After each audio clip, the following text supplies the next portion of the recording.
Hello everyone, how's it going? Dan's here. Another edition of Monday Night Raw. So far tonight, we have got the Rhodes versus The Miz. We've got an order to PWG, Kevin Owens and Sami Zayn versus Imperium. We've got Money in the Bank qualifier, Matt Riddle going up against Damian Priest. And at the minute, that's it. But I'll see you in a sec. We'll chat about that.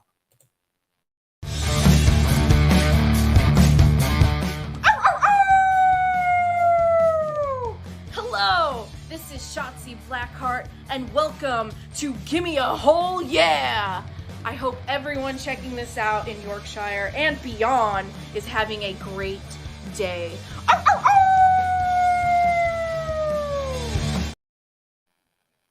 How's everyone doing then? Do we have a good weekend? Did we go up to anything exciting?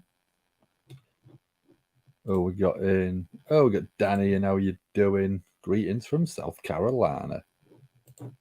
Greetings from Hull as well for you, Danny.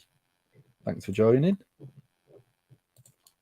So yeah, at the minute we've got Matt Riddle versus Damian Priest in a Money in the Bank qualifying match, which I think could actually be a really good match. We've got The Miz versus Cody Rhodes after Dominic Mysterio slaps Cody last week. And then we've got the unified WWE Tag Team Champions Sami Zayn and Kevin Owens going up against two members of Imperium. It's going to be Ludwig Kaiser and the Intercontinental Champion Gunther. If that match is as good as Kevin Owens and Gunther from last week, it should be an absolute beast of a match. We've got Norma in. How are you doing, Norma? Do you have a good weekend? To get anything exciting? I will let people know I am a bit tired already because I've just done 6 days in a row at work. I've come home. I've tried to get a couple of hours sleep, but it is very warm in the UK at the minute, so I didn't really get much. And I'm here doing Monday Night Raw for you guys. So the winner of the Money in the Bank can go after either Seth's or Roman's belt. Yeah, 100%. And as far as what happened last year with Austin Theory, they could go after Austin Theory's US title. They may be able to go after Gunther's Intercontinental title as well. So I think it's for a championship now. I don't think they say it's for the World Heavyweight Championship or the WWE Championship. I think it's basically to go after whatever belt they want, which means it opens up more opportunities. Because why would you go after Roman Reigns? There's no way you're probably going to take it off him unless he's been through a hellacious match with Brock Lesnar. So don't risk it. Seth, I don't mean in a harsh way, but Seth is the easier target, is he not? Or if someone like Sheamus won it, he's never won the IC title, so he could actually go up against Gunther. What's people been up to over the weekend? Has it been nice weather? With anything cool planned? I've been working it all, so I'll let you know. I have got my snacks, as always. I've got my snacks. Got a couple of different things today. Stuff I don't normally have. I mean, I've got my pepperami as a standard, but I've got a couple of other bits. So if you want to find out what they are, you will have to stick around until at least the first commercial break. I've got my Monster. This one's the Punch Energy one, Pacific Punch it's called. So it's got a very nautical theme on the side. The designs on there are what are called Sailor Jerry style tattoos, which is the old sort of sailor style of tattoos that you see a lot on the older sailors. And we're just coming on to Monday Night Raw. So what are we hoping for tonight? Do we want anything exciting happening? I'd quite like to see something happen with Rhea Ripley because she's been the SmackDown Women's Champion since WrestleMania. Was it WrestleMania?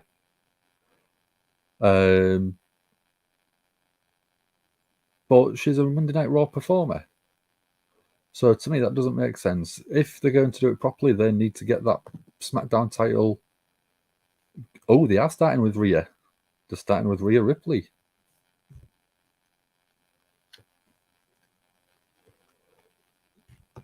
So, not even coming out with Dom.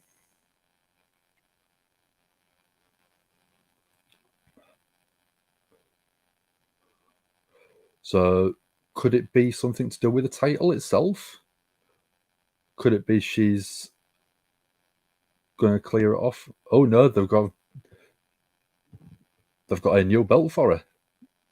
We've got Adam Pearce in the ring already, and he stood behind a podium with a belt on.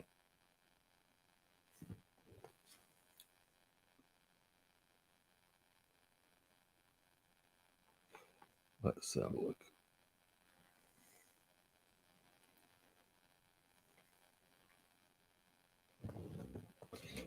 So we've got a nice looking podium. That looks very big for the belt though. So Nama says you can see him is going up against Cody, trying to get even for Cody knocking him out last week. Yeah. No way that's going to happen.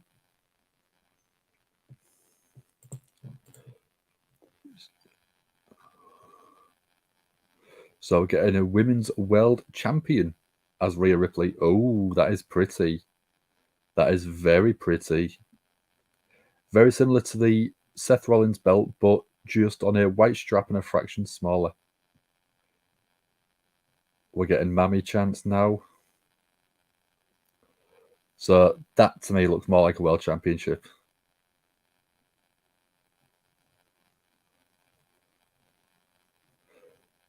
That is so... Oh, here's Dom. Here's Dom. Where is he?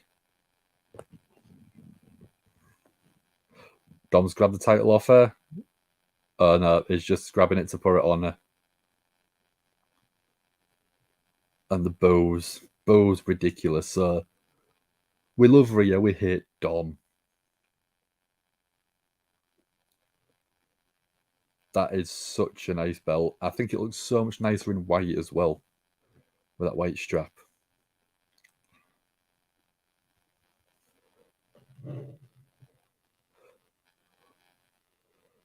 So Rhea says, Dom, tell him how amazing I am. Hands the mic over, and then boos are raining down. How are we doing, Griff Dog? Guess who's back? It's Griff Dog. Griff Dog is back. Dom saying it's so disrespectful. Them boos are so loud. Wonder why they're replacing all the belts with new ones. I think they're just sort of refreshing the design on a lot of them. Getting away from brand-specific titles. So... Oh, we're getting Cody coming out.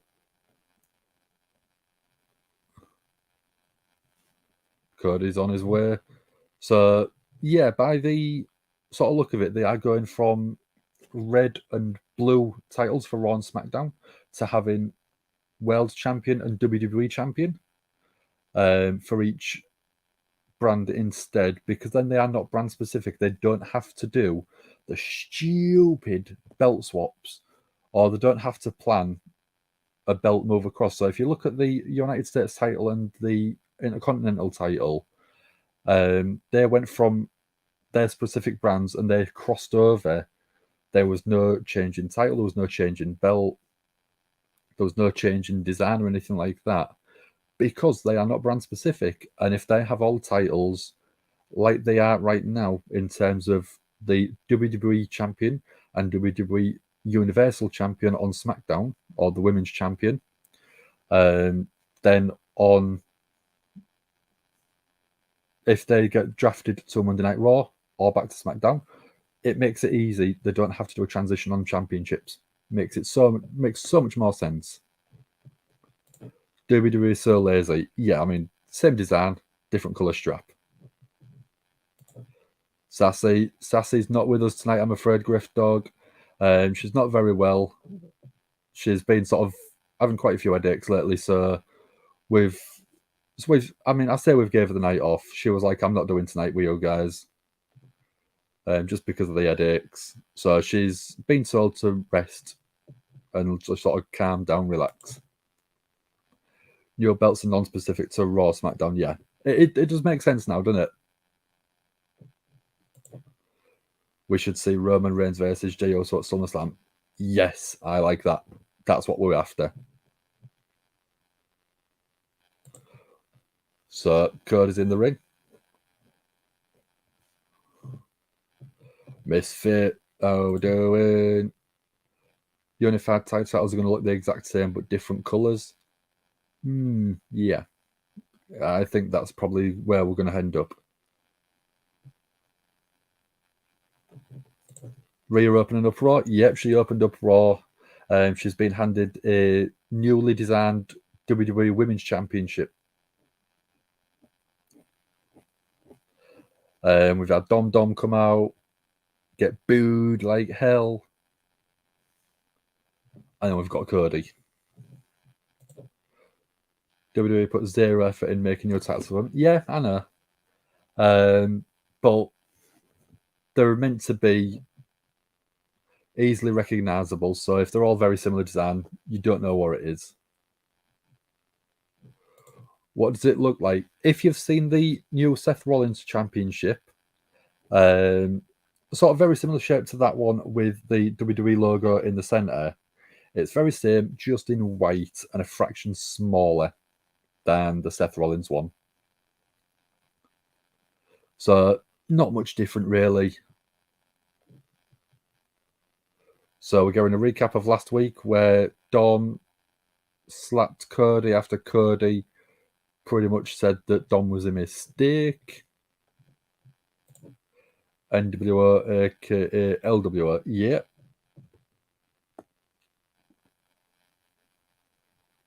So we're back live on Raw.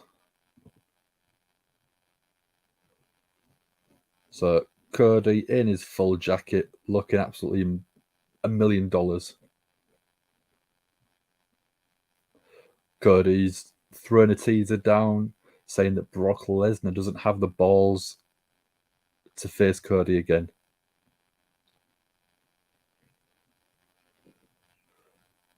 Cody's talking about why not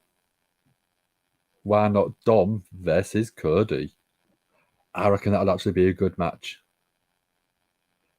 At Money in the Bank. That is something I would love to see. Because the promos that they could have, it would be very, very fun. Cody's over as Rover on the microphone, and then Dom just booing like mad. Dom goes to respond, and the boos are ridiculous.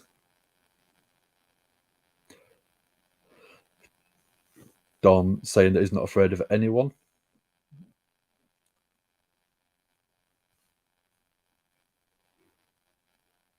So Dom saying that he embarrassed Cody like he would anyone else.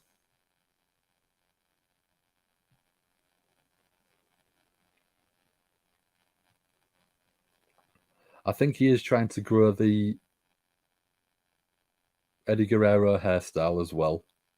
We're getting a Yosuk chance now as well. Cody saying he's going to make it a bit clear.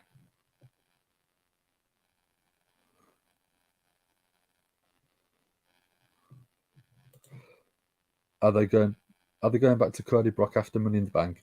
I presume they're going to do that at SummerSlam. That'll probably be the next time they do Cody versus Brock. Because it's such a big match, it's got to be done on a Big Four pay-per-view, I think. Dom would be scared of the gang really if he was here. Yeah, he would. Rhea is saying that Dom is more of a real man than anyone in the arena. More of a man than Cody.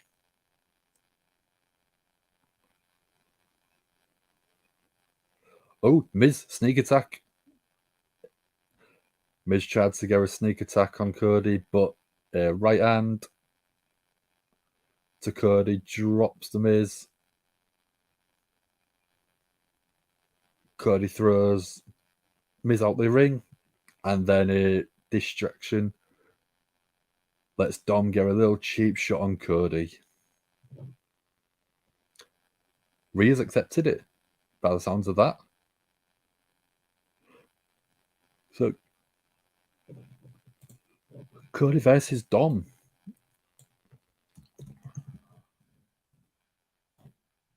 So we're going to a commercial break, so I'm just going to get the banner ready because they've said it's Cody versus a Miz first.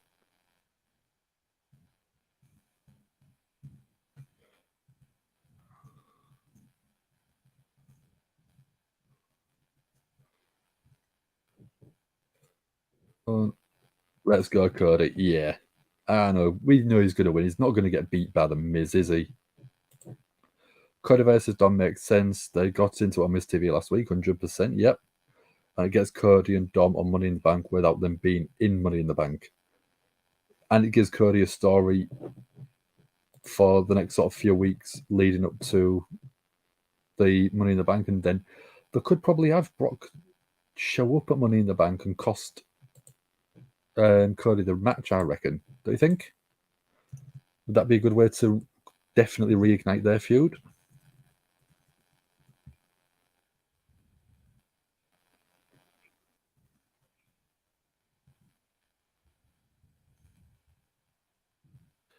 I've just got the poll ready. I said, don't worry.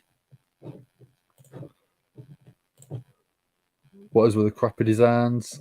Lord Zero, how are you doing? All titles look the same. It's more lazy than a Fat Madonna walking on. It's because it's marketing. So because it's a design with a big logo in the middle, it makes it easy for them to sell them as toys. And if they give that championship to a NFL team that win the Super Bowl, they put the little small side plates on, but the big centerpiece is the WWE logo. That's what they're after. Miz is an idiot. We know. We've known it for a long time, but he's good at his job. Going to be some crowd noise from hell with Dom versus Cody. Yes. And we are not quiet in the UK. We are very loud when we hate someone. Yep, don't worry. I've got it ready to go. As soon as the match comes on, I'll get it on for you, Hassan. Don't worry. How was my weekend? I was working all of it. Today is my 6th day in a row working. And then I finished work, what is it, 7 hours ago. I've had barely a couple of hours sleep. And then I'm back here again for another 3 hours. So I won't be going to bed until gone 4 o'clock in the morning. But I don't mind. I'm spending here chatting with wrestling, watching wrestling, chatting with you guys. That's what I enjoy. I've got my snacks. I did say first commercial break, I will give a snack update. Because if you follow us on Twitter, we always shout out that I always bring snacks with me because I'm a snack monster. That's all I do. So to incorporate that, I've got attacker snack. It's a couple of wraps. It's got cheese in there. It's got ham in there. It's got tomato ketchup in there. And you make your own little mini wraps. They're yummy. They're so yummy. Oh, the match has already started. That was quick. That one, there we go. There you go. Get your votes in the chat. And I've got a couple of Kinder Buenos. God love a Bueno. Griffdog wanted Philadelphia to win the Super Bowl. Yeah, I'm hoping the 49ers do well this year. They got to the playoffs, but I want them to win it. Mays with like a disaster kick on the apron. Doing Ubisoft showcase and Capcom showcase. It was good. Anything good? What was the on there? Cody with the suicide to the outside, taking the Miz out. Cody's got Griff Dog's vote. What's everyone else's vote?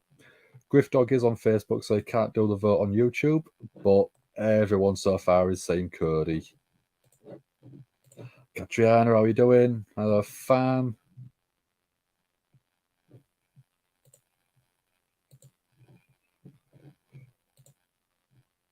Started a new show for the podcast. That's called Misfit. What's it called?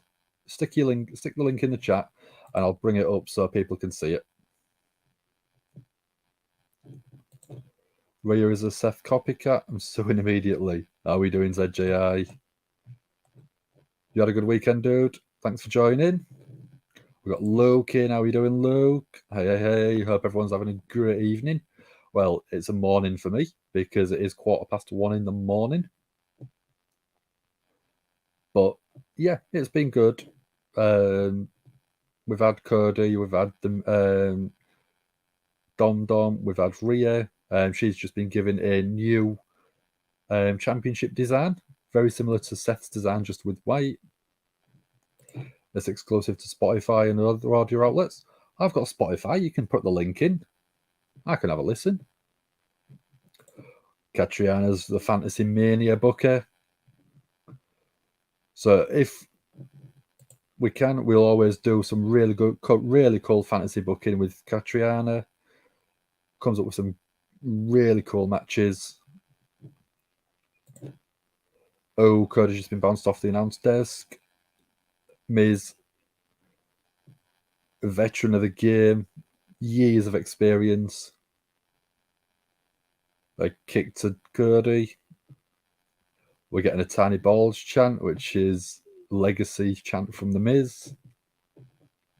Street Fighter 6, Resident Evil, Mega Man, some others. That's cool.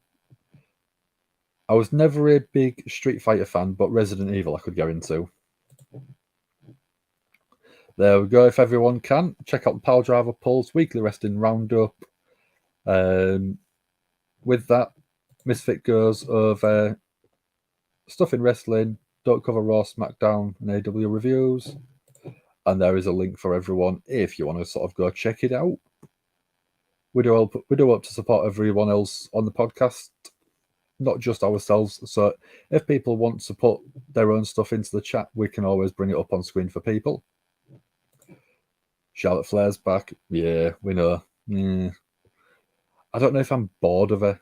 Even though she's been away for a little bit, I don't know if I'm bored.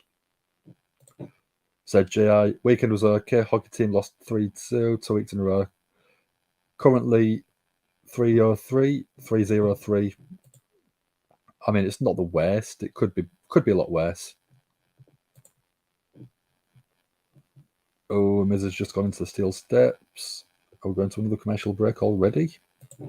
Yeah, by the looks of it.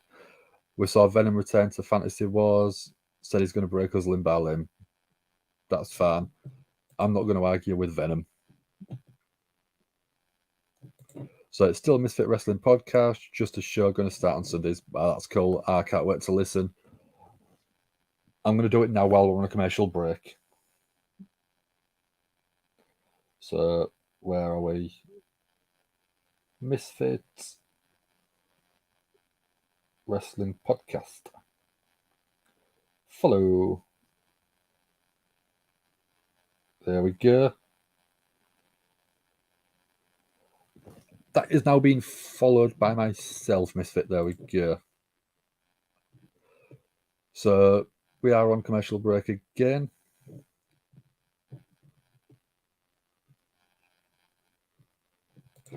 I had to cover Raw, SmackDown, and AW on there this week because didn't get to review it this week. That's not a problem. It was all out of town last week. Was you anyway good?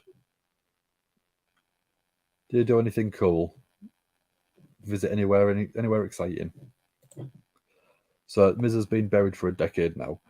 It's always been, I think, one of the best performers in terms of mic work. I've never been his biggest fan, but he's very similar, and MJF is doing a very similar gimmick where he talks on the mic, but doesn't get in the ring as much. But because he doesn't get in the ring as much, it does feel a little bit more of a big deal when he does get in the ring and have a match. So unless he's having a match on a pay-per-view, it's very rare you see him wrestle on Raw these days. Ultimate Warrior versus a Joker. I'd prefer Seth Rollins versus a Joker because it's very similar people now. Oh yeah, you said last week that cousin was getting married. That's cool. Went to the wedding. Was it a good wedding? Thanos comes out, said, "You're not going to break me limb by limb. I'll actually kill me. I'll never be in Fantasy Wars again." Meh. I know, but if I'm not in Fantasy Wars, I can't be here covering Raw for you guys, can I? Said J.I. is asking, Catriona could use some ideas to make stuff in 2K. Sure, yeah. Put it on 2K, and then if you decide to put it on YouTube or anything, just tag us in it and we'll retweet it out for you.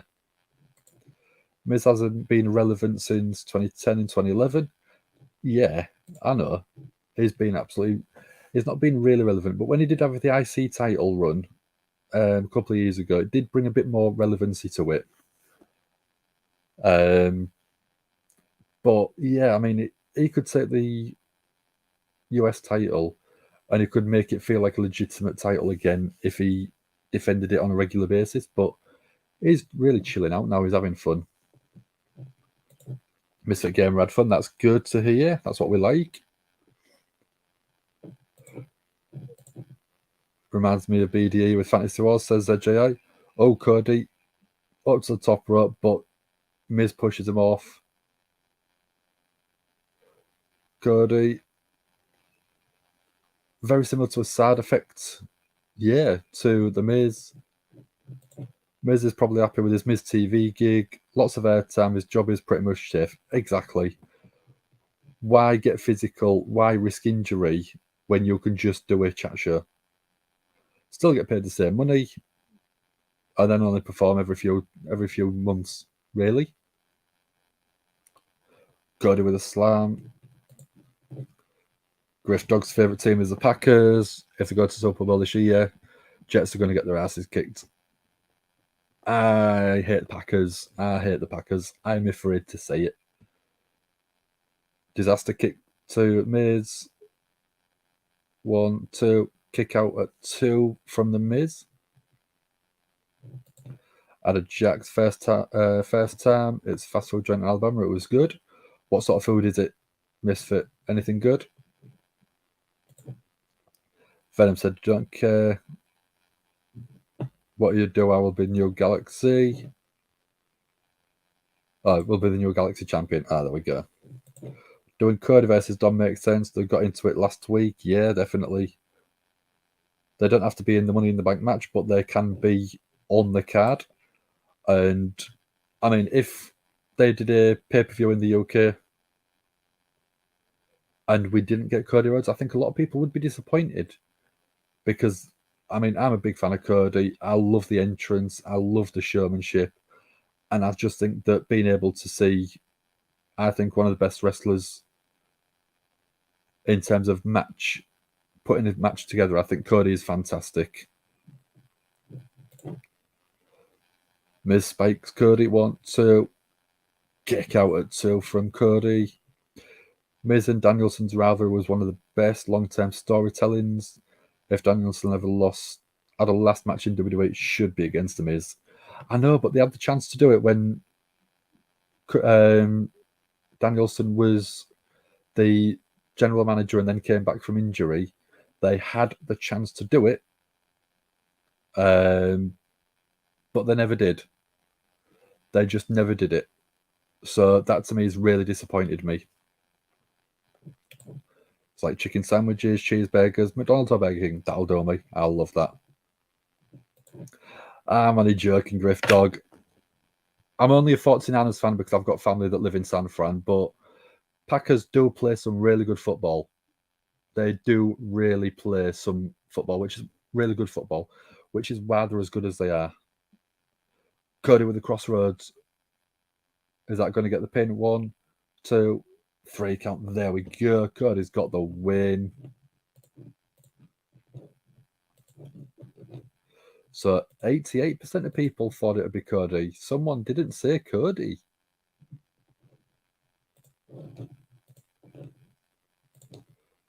So did that one. Is Seth going to acknowledge the Breaker's title challenge? I hope so. I do hope so, because I reckon that would be an absolute barn-burner of a match. Seth Rollins versus Bron Breakker. Are you kidding me?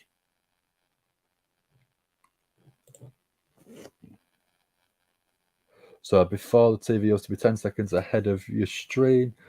Now we are 3 seconds ahead of the TV. Get in. We like to be fast giving the news out here. Bryan leaving WWE on an excellent world title match against Roman on SmackDown was a hell of a way to leave. Exactly. If you can go out on a high, you should go out on a high. Oh, Cody's signing one of the belts for the crowd. That's nice to see. Really keeping the crowd up.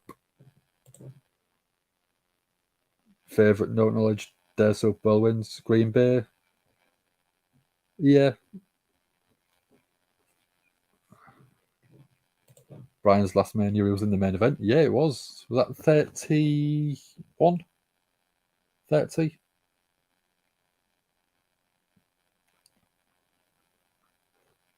So, yeah, we've got Matt Riddle versus Damian Priest on Raw tonight. Oh, 37.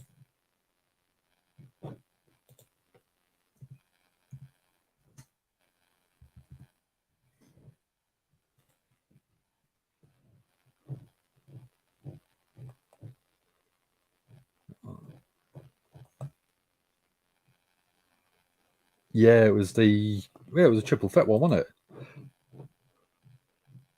I had to think then what it was. So we've got Becky Lynch walking through the backstage area. We've just seen Alpha Academy and Maxine Dupree. And we've got Becky coming out now. Are we going to get the reignite of the Trish feud going into Money in the Bank? Although Becky is actually in the Money in the Bank match, so it doesn't make sense. Edge's in the match, yeah.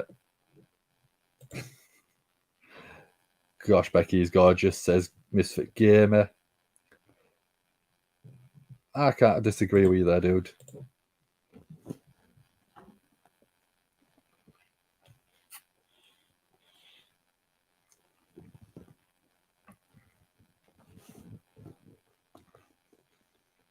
Becky's hyping up the crowd.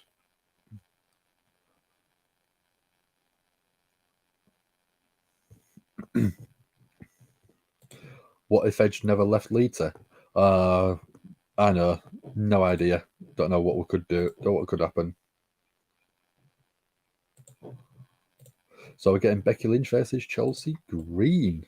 So I'm going to get that poll ready as well.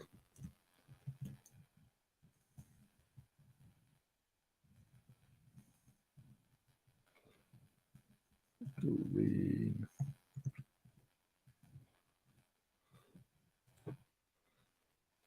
She's also a wonder human being. Yeah, she does a lot of good stuff that people don't realise. She does a lot of sort of appearances.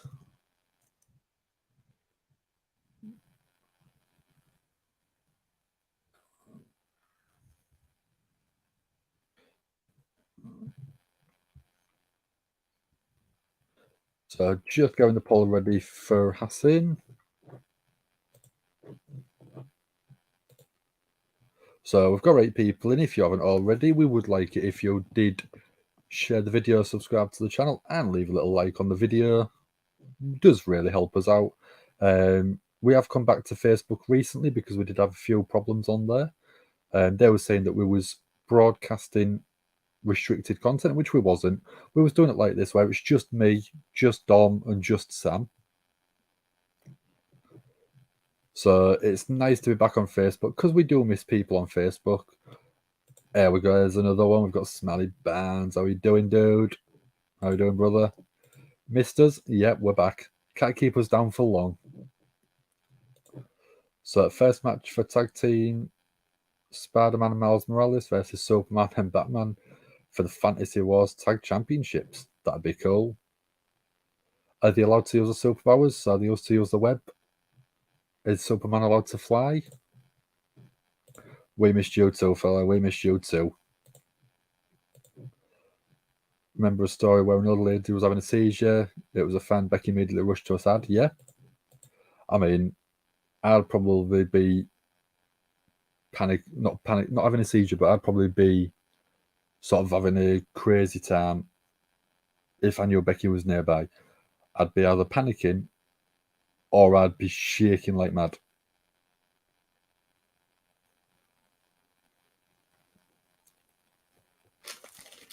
I'm gonna.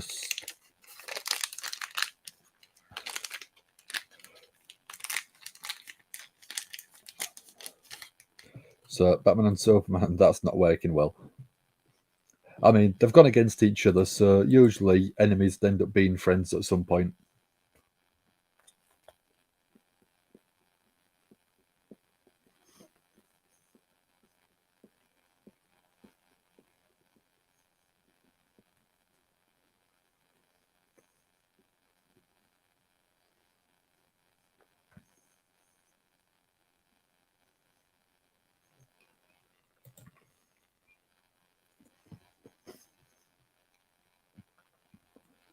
So if it's Batman and Superman going up against Spider-Man Miles Morales, who would be the managers? Would it be Aunt May and Bruce Wayne? Not sure how long the Becky story was. I think it was a year or two ago. I think it wasn't over the past couple of months. Superman is Spider-Man with the brass knuckles, gets the win. Surely Superman had hit the Superman punch. Doesn't need brass knuckles when he's a Man of Steel anyway, because they'd be his steel, I think. But that's unless Superman is a heel, uses the brass knuckles to get an extra advantage.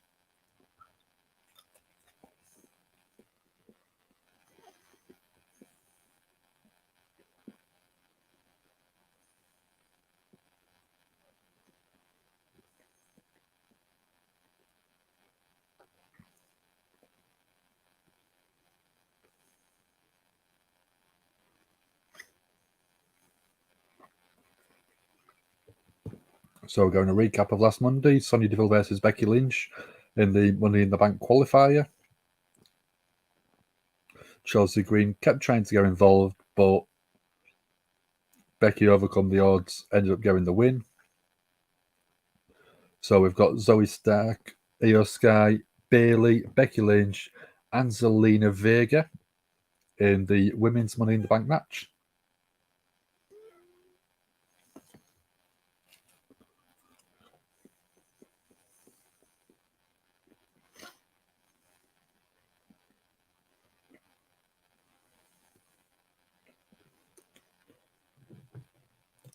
Next is SpongeBob versus Goku for TikTok Championship. That'll be cool. Crowd right behind Becky. As soon as the match starts, I said, don't worry, I'll get it on fire.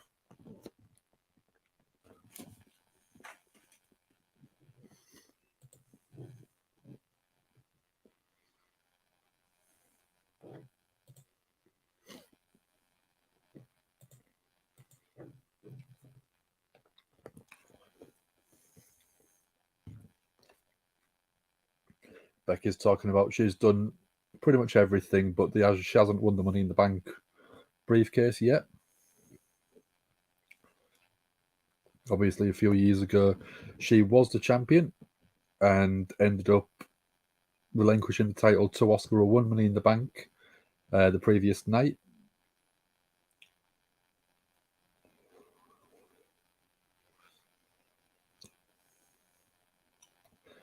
Becky's talking about there is a brand new shiny championship that she could probably go for.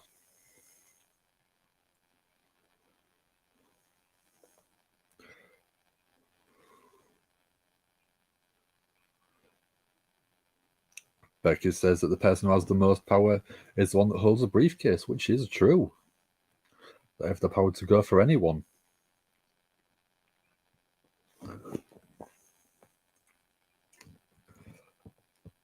They can take the champion off the game. Becky's saying that she's going tongue-tied because she likes power.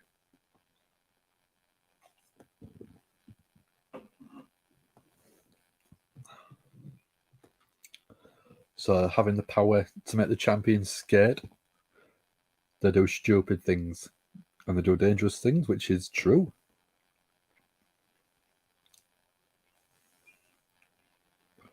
Becky's saying it makes her better when people do dangerous things, stupid things. Thoughts on Asuka being the undisputed champion? I disagree. She's not an undisputed champion when you have got Rhea Ripley. An undisputed champion means there shouldn't be anyone else in the division that has a title. So if you look at the UFC, they have a champion.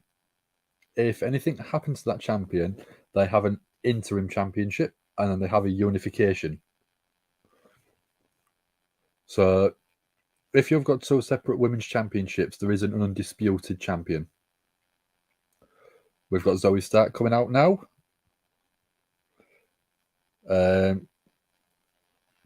Zoe Stark saying she's had enough.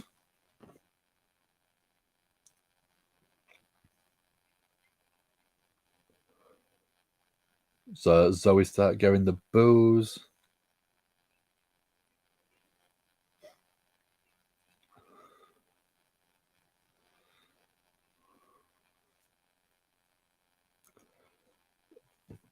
So Zoe's basically putting not beating Trish Stratus or beating not Zoe Stark on Becky Lynch's failures. But yeah, ZJI, I think that undisputed champion is the wrong term because it's not an undisputed championship. Because you've got more than one.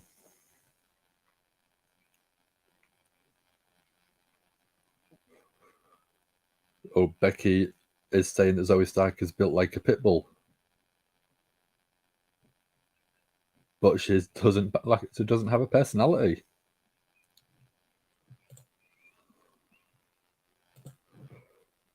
Raw and Diva equals undisputed. Now they're recognizing. Yeah, doesn't make sense, does it? Katrina saying hello, ZJI, how we doing?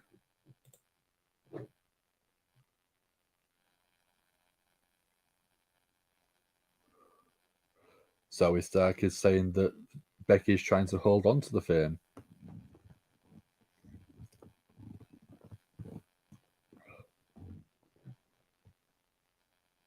Zoe saying shut up, and then we're going what chance? Telling the crowd to shut up. It's not going to make it you get over with him. Zoe Stark is saying that she's going to make Becky famous.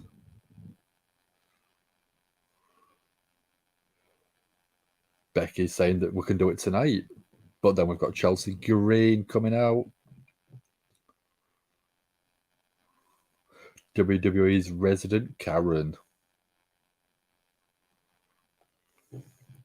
Zoe Stark should not be cutting promos. I don't know. That wasn't that bad. We've seen worse from more experienced.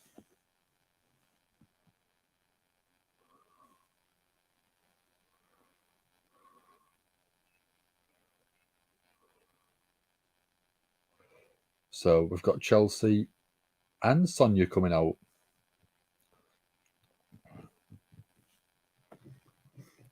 Do we think the Fantasy Wars was good? Oh, yeah. I mean, we love them. Crazy different match combinations that we wouldn't expect.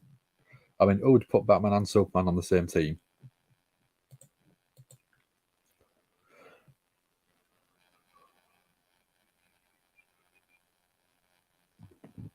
So, Becky's cutting Sonya Deville off and wants the match to go ahead, so let's get that going. There you go. The poll should be in the chat for you guys. So Chelsea Green.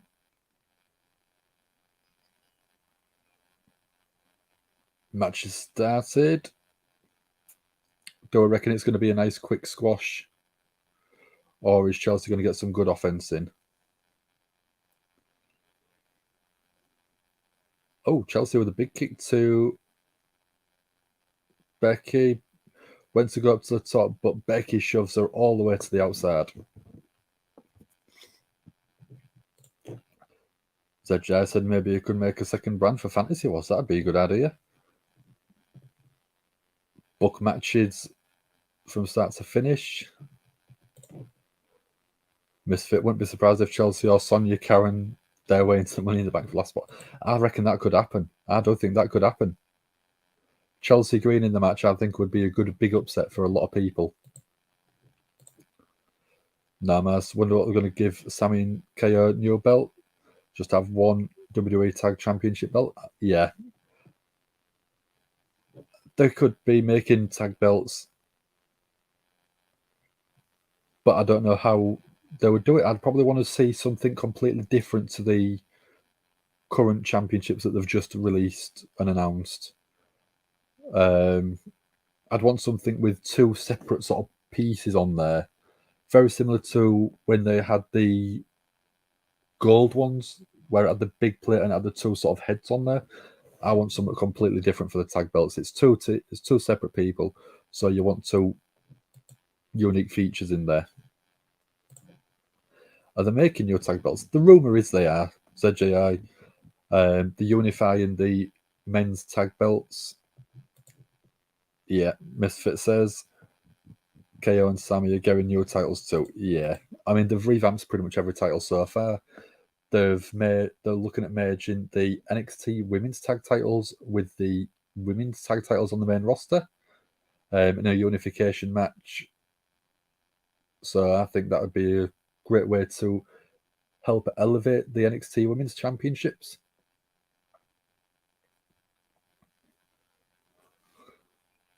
SmackDown is set to get their own tag titles too. I don't want it. I don't think there's enough tag teams on both brands to cover two separate tag titles. It should be one set of tag titles across all brands, I think. Said, yeah, wants a Winged Eagle mixed with World Tag Team for title belts.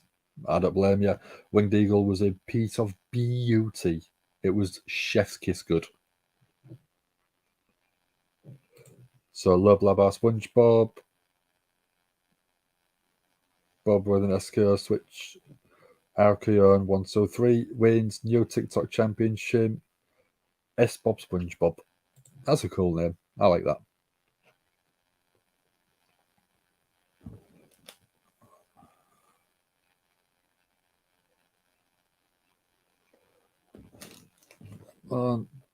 There is enough on Raw. Yeah, if you have one set of tag titles, you could bring up people from NXT onto the main roster to give them a showcase match to see how they do, see what the crowd reaction is. If you take Kevin Owens and Sami Zayn and drop them down to NXT, any match that they go up against is going to elevate the team that they are with.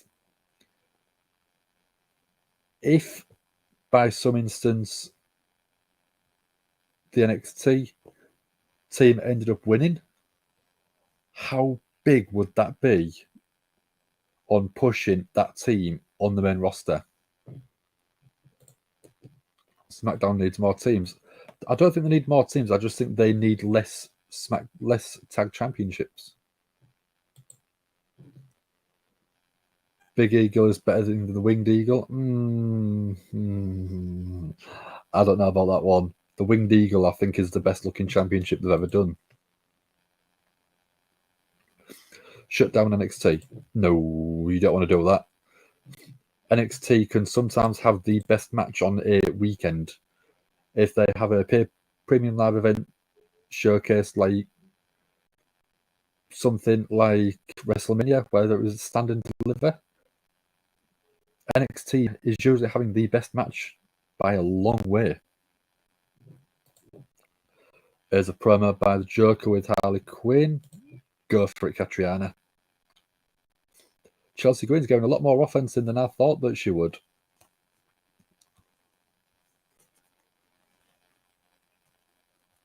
So face first off the bottom turnbuckle goes Becky.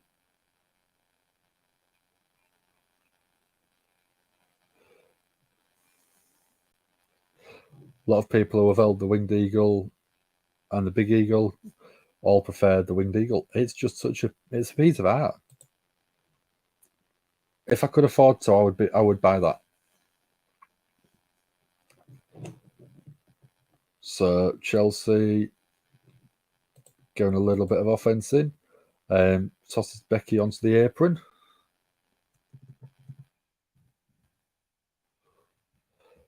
Becky coming up to the top, but Chelsea catches. She's going to go for a suplex.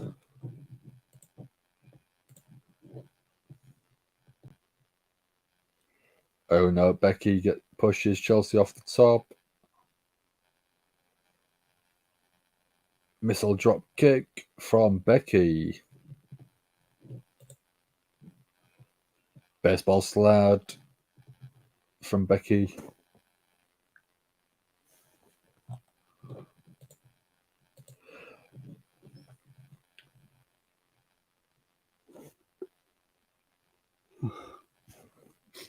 Becky just manhandling Chelsea Green into the barricade multiple times.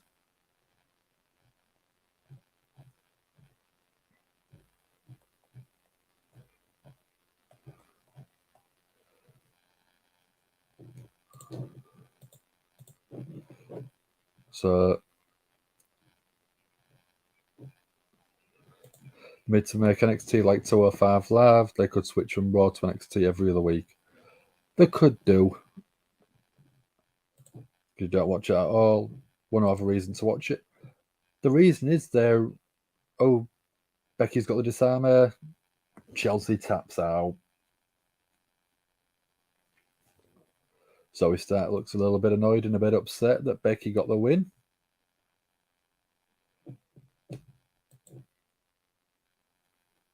I do think that NXT is a lot better than people give it credit for, ZJI.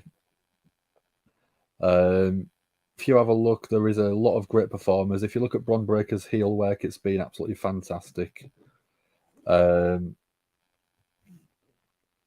Cameron Grimes, Carmelo Hayes, absolute beast in the ring at the minute. Really, really smashing it.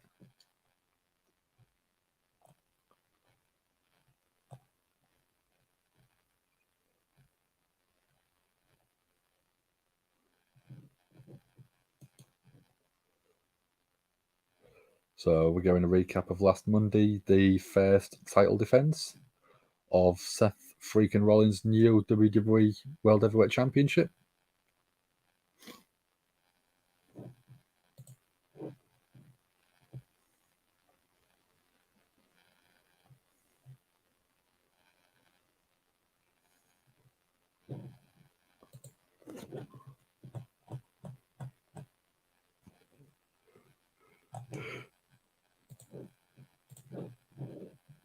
So, everyone was right with Becky. I didn't think that was going to be any other outcome on that one. Catrianas, this is Joker promo. So happy, Ali. You happy? Yeah, Mr. J, I'm happy for you. No, why I'm happy? Because I'm the Discord champion. Okay. By beating Wolverine, the Joker did. Misfits calling Seth segment to be next. Called it, yeah. ZJI knows NXT is good, but can't watch WWE every day. You don't have to. They only do 3 shows a week. Raw, NXT, and SmackDown. So it's only 3 days a week.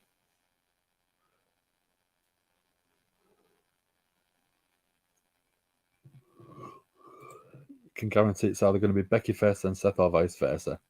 Actually, yeah. I think last week they had Seth in the ring and then Becky came straight out. They might be swap them out so someone can babysit for 10 minutes.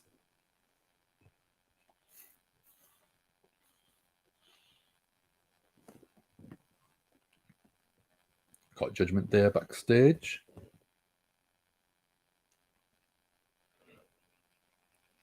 Rhea's saying that Cody's going to get smacked at Money in the Bank.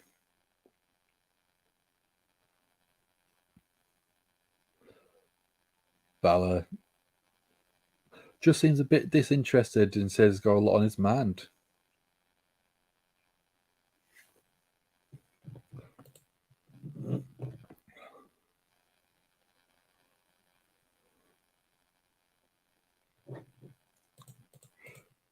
So Damian Priest said he's going to be going out alone tonight.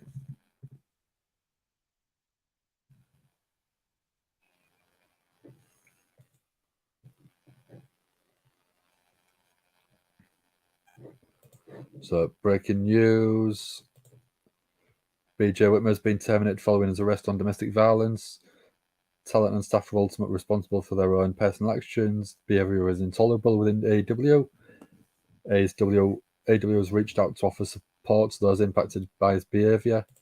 He produced the amazing Shida versus Hater match. Okay. I've just loaded it up.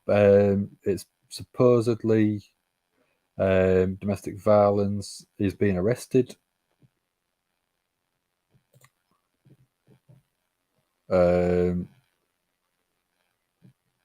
First degree offense.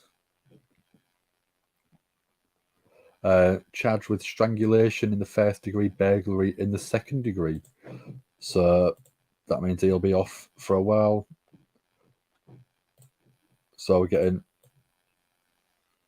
the Money in the Bank qualifier match up next.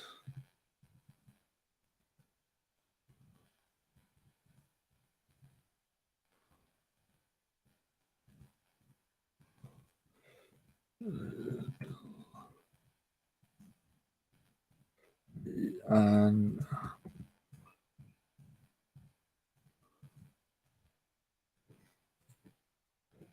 so more friction between Finn and Priest. Yeah, Finn had a look on his face like death sucking on a lemon. Match type had a triple threat brutal games match. I think that'd work. I'm going to get the poll ready because I know not ZJI, Hassan will be asking for it in a second.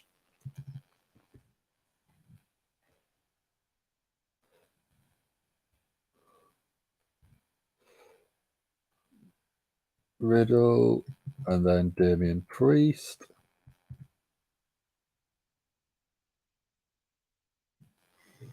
So I've got the poll ready for you guys. Left ring is a regular ring with stretchers, and if your weapon's on the right is a weapon-infested steel cage ring. That'd be nuts. That would be crazy.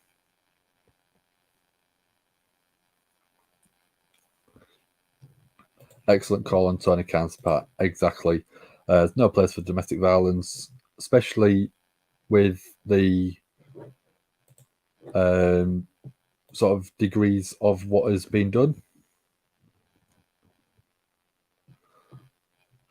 So the AEW statement is BJ Whitmer has been terminated following his arrest on domestic violence charges, which is basically the same as what has just been put into the chat. Here comes Wolverine. Finn will show up during this match.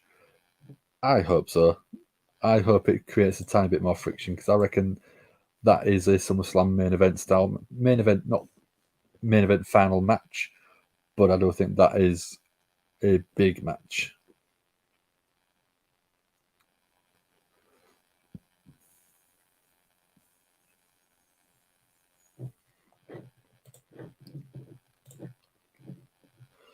Who do we think is going to get this one then? Riddle or Priest? Because both of them are in a position where they could deal with the Money in the Bank match or briefcase. So Damian loses. Finn says, "I told you so. You're not good enough without me." That's what I could quite see that. Or Finn shows up, ends up costing Damian Priest the match. That'd create a bit more friction. Would that work? Either one. There we go. Namaj just said the same. Finn may cost him the match or help him beat Riddle. Either way, more bad feelings. Exactly. Finn's in a lose-lose situation right now. If he helps beat Riddle, Damian was like, leave me to it. But if he costs Damian the match, Damian could be like, I'm going to take you out. So if Riddle wins the match because of Finn's interference, could you end up with Finn versus Damian Priest and Money in the Bank? Or is that too quick?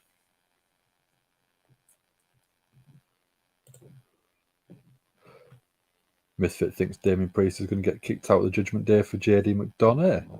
That I would quite like to see. Damian Priest is a great performer, and I think he's on the verge of being a big babyface.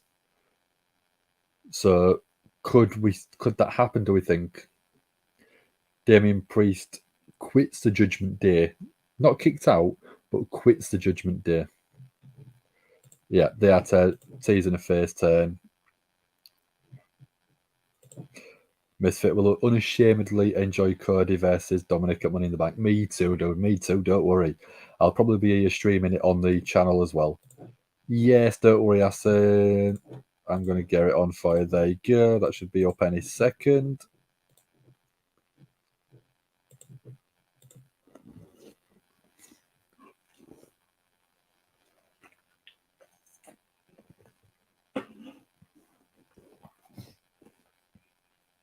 Let me have some Kindle Bueno.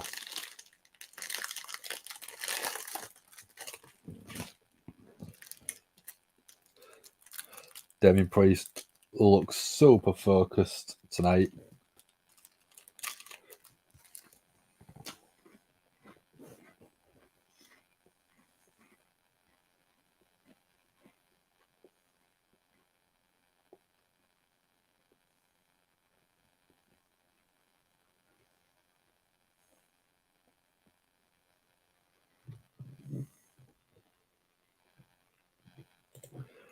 No, I think Finn helps Priest win. Priest goes on to win Money in the Bank, but quits Judgment Day, goes on to face solo career. Oh, that's what you hope happens. I think that's a great lineup, great way to go. Damian Priest winning Money in the Bank match. I think that, and then beating Seth for the championship, I think would be a great way to go. Yeah, it'd push him up the card. He could win Money in the Bank and then turn on Balor could be, you don't deserve it, I should have won it. Yeah.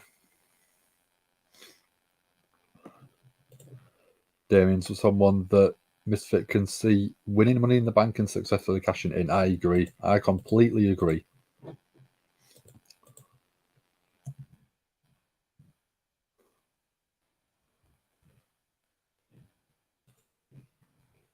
Have a look. So Ricochet versus Nakamura versus LA Knight versus Santos Escobar versus Butch versus either Damian Priest or Matt Riddle. LA Knight's the only other person that I think is big enough and has got that much of the crowd behind him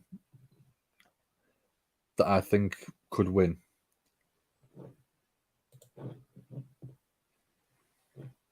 Not a lot of options for winners.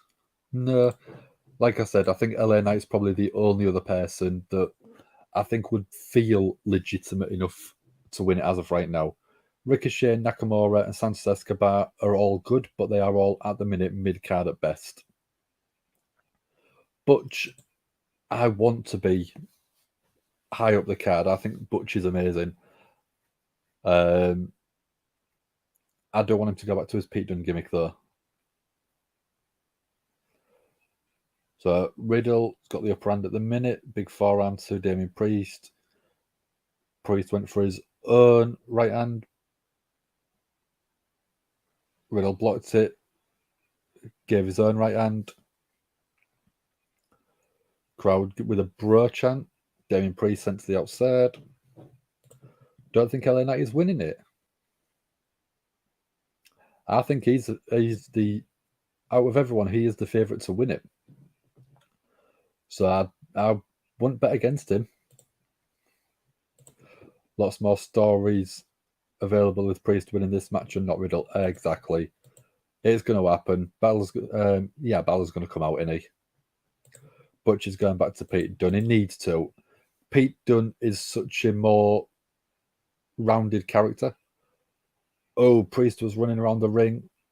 Went to tackle Riddle, I think. Riddle got out the way, sent Damian Priest across the announce desk.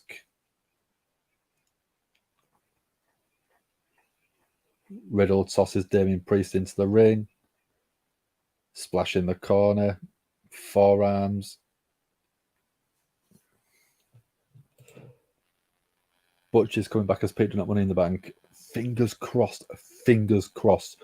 And he goes back to the Bruiserweight entrance theme because that's just such a better character. Priest's got the upper hand. Picking Riddle up. Throws him into the corner. Right hands. Multiple. Referee having to stop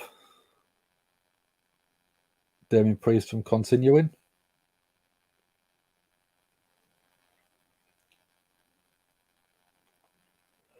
Riddle trying to get some offense in. Beautiful backbreaker from Damian Priest. Goes for a pin. 1, 2 count. Early kick out on 2.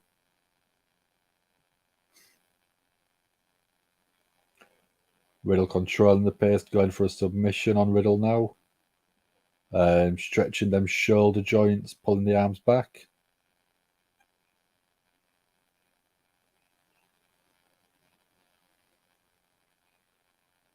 Riddle rolls through.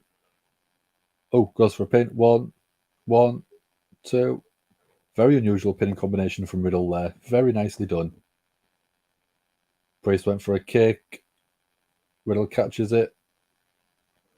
Priest going for some right hands, but Riddle avoiding them.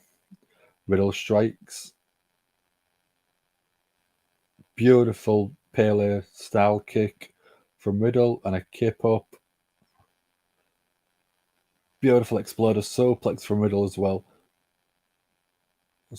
Brought on. Riddle getting some of the crowd behind him. Riddle up to the top and over. Big kick to Damian Priest on the apron. Floating bro off the second rope springboard on the outside. Beautiful.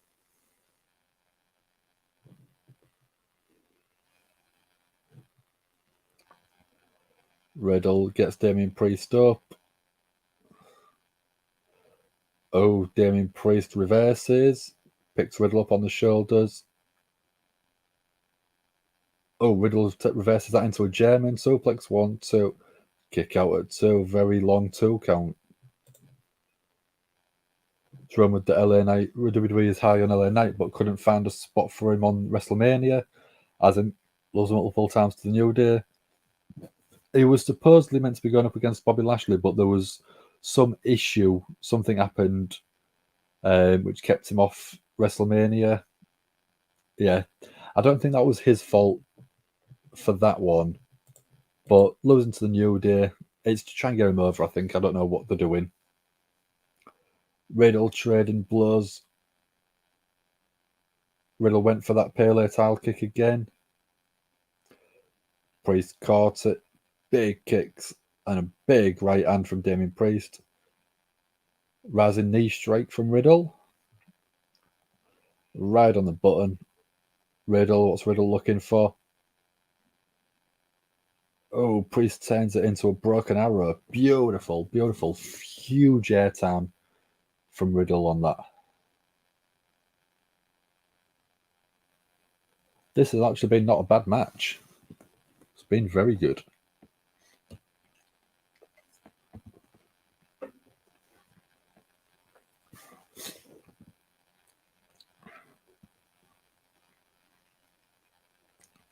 So let's have a look. What do people think on this match? 75% of people think it'd be Riddle.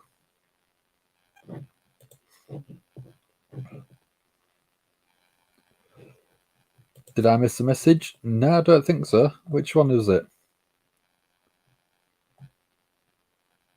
Oh, is it that one? The Joker is saying crap about him, so I'd like to say it to his face, Joker man. There you go. Sorry, Catriona. If Priest is in the match, is your pick to win Money in the Bank? I'm sticking with LA Knight, dude. I'm sticking with LA Knight.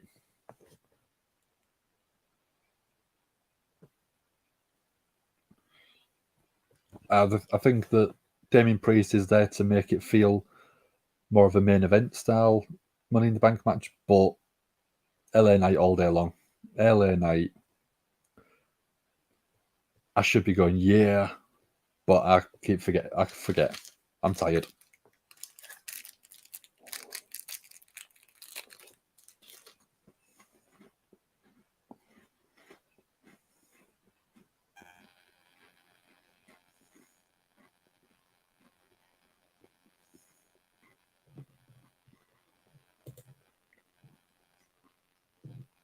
Majority of people are picking Io Sky to win the women's 100%. WWE really needs to pull the plug on her, get her with the Money in the Bank briefcase, get a title on her as soon as possible.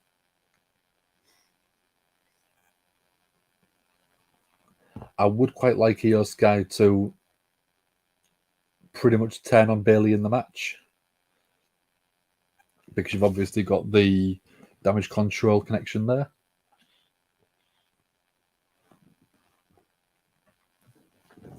Yeah. If you have Io Sky win that match, she has to go on, win the Women's Championship. And I think that she needs to hold on to it until at least Mania, because she's so good.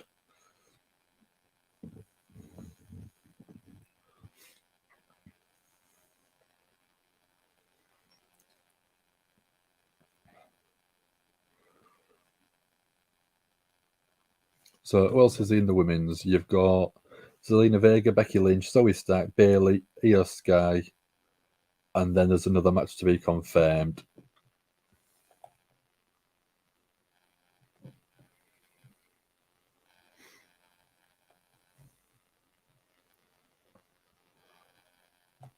So I don't think we know who the final match is to be announced for the women's match.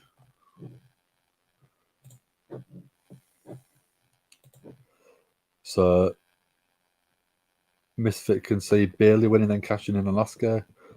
When Bayley rubs it in people's faces, including Io's, I was already annoyed. No, I think if you're going to do it, you need to put it on Io Sky. Put it on Io Sky, because that will elevate her. I just think it'll work so much better.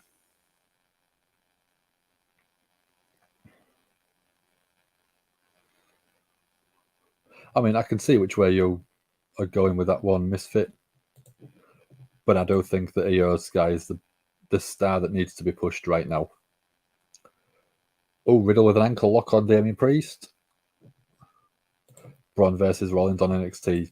Banger. Absolute banger. It's something I would love to see on the main roster itself. I would prefer to see that on the main roster rather than in NXT. But just give me it. I don't care. Give me that match. Oh, Riddle manages to, Damian Priest manages to escape, but then big clothesline to Priest, not to Priest, from Priest on Riddle, sorry.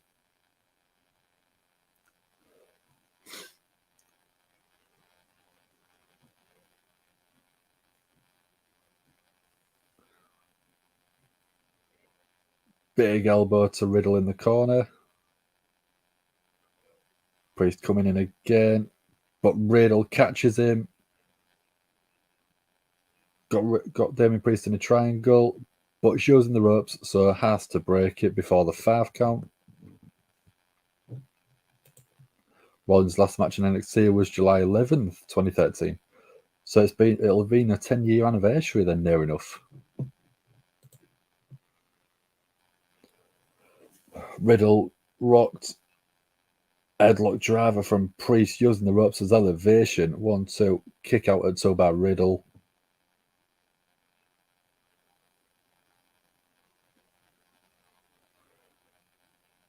Damian Priest looks very frustrated that Riddle kicked out of that.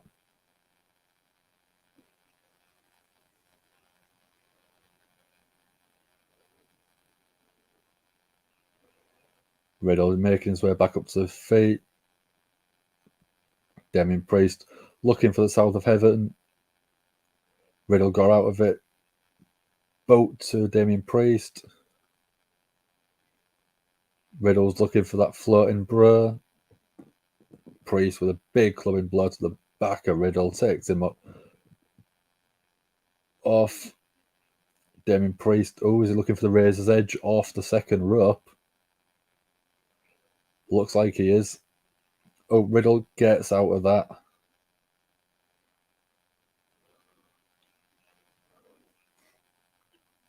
Riddle jumping up to the top again. Beautiful fisherman suplex off the top rope. Absolutely beautiful from Riddle. Riddle goes for the pin. 1, 2. Kick out at 2 from Damian Priest.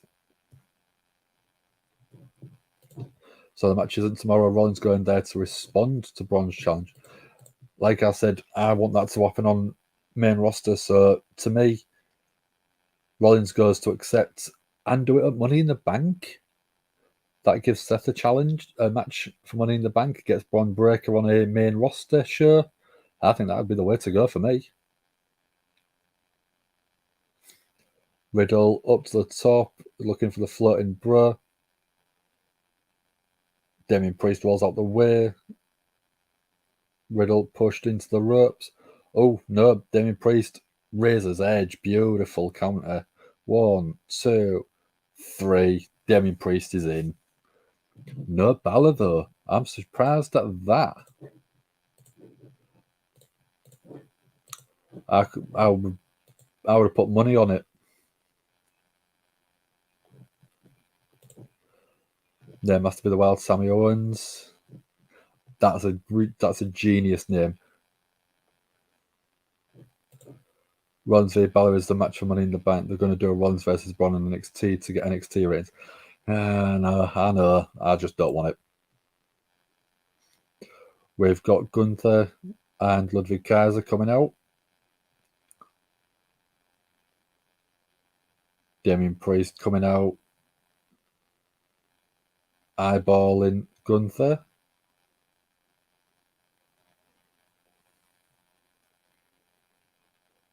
That's a match I'd like to see. Oh, Damian Priest saying to Gunther, pick the bones. Obviously, Riddle has had issues with Gunther lately. Riddle trying to fight back, but Gunther with big knees to the midsection of Riddle. I think they've been at it in PWG, or was it Progress?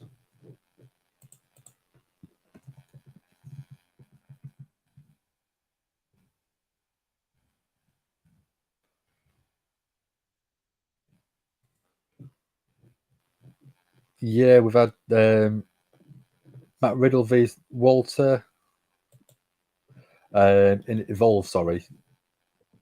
We've had it in Evolve. We've had it in, Progress Wrestling. So this has been a match that's happened a few times previously. So the ratings on the matches have been quite good, 8 and 9s out of 10s. So the last time we saw these two go head to head, we did have Aitken Bartel before they changed the names to Kaiser and Vinci, and Walter going against Nash Carter, Riddle, and Wesley. That was down in NXT. So before that, it was 2018. So we haven't seen it that often.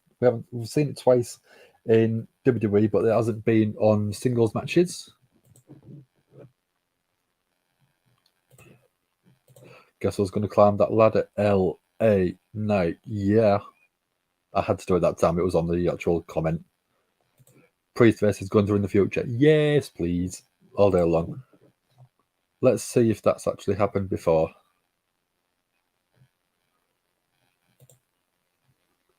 So,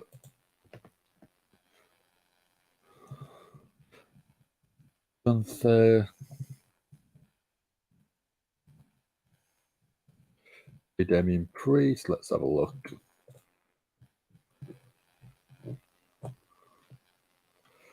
Gunther, Damian Priest. I don't think that's actually happened before.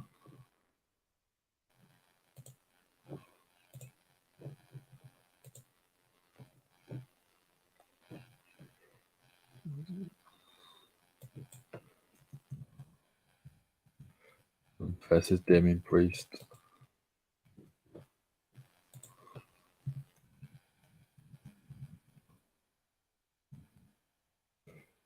Cody's backstage.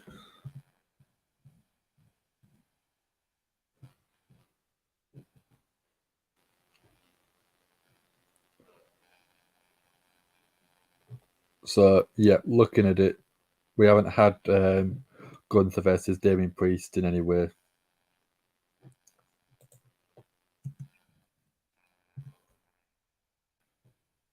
Look.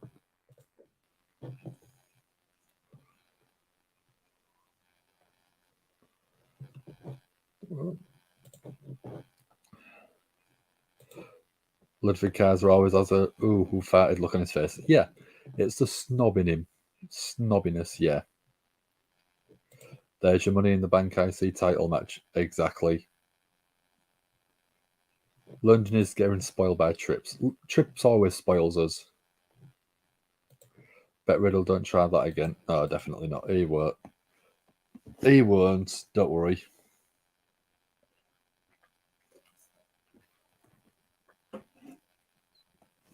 So, will Jay fall in line with the Bloodline? That's saying it's up next on Raw, but it's a SmackDown thing. Why are they putting it on Monday Night Raw? We've got Molly. I don't want to pronounce it wrong, but is that Falstrom? I'm going to guess that. It's time for the main event of Fantasy Mania. Who have we got? Oh, have we got Catriona? What entrance music have they got? Priest and Gunther's only happened in multi-man matches. Yeah, I didn't think it had happened as an individual sort of one-on-one match.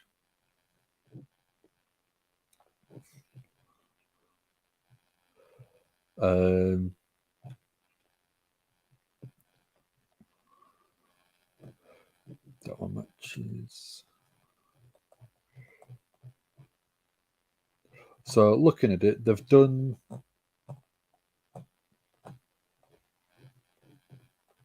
that one.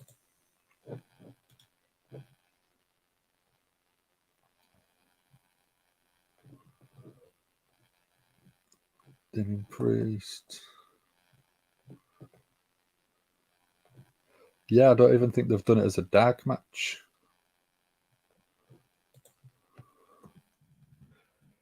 See if they've done it as previous punishment.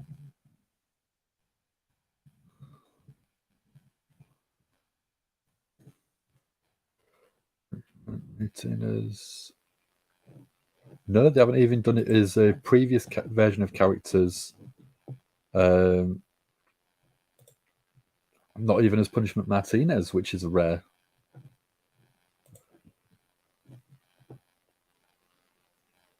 WWE 100%. Did I get the pronunciation right? Falstrom? Let me know, because I hate getting people's names wrong. Field for men's Money in the Bank compared to last year is a massive improvement. 100%. Definitely. Do we think that one person will ever carry both the new belts like Roman was? I hope not as well, no, man, don't worry. I don't think that having them unified titles is very good for the company, because it's saying that no one's good enough as this one person. Then you bring out a new championship, it's automatically feeling like a second-rate title. It's also basically NXT Money in the Bank, yeah. If you look at everyone that's been in the match,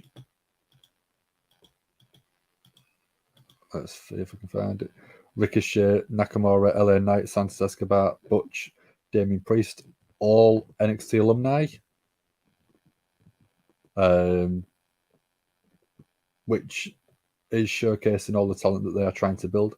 Ricochet, Nakamura, and Santos Escobar are absolutely ridiculous in these multi-man matches. Ricochet, especially in the sort of stipulation ladder match style.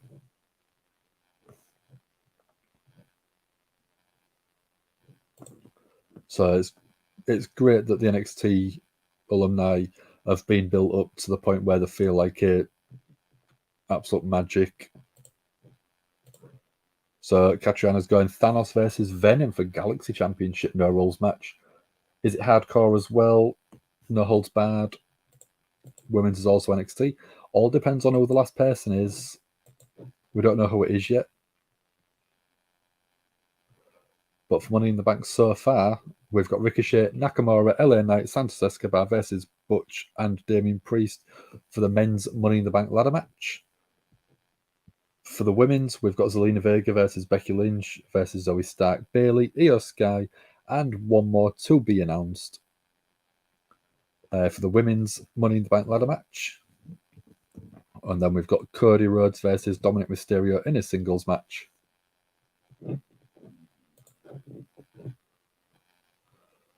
So Byron is asking Natalya, since losing the match at Night of Champions, Natalya's just not been the same.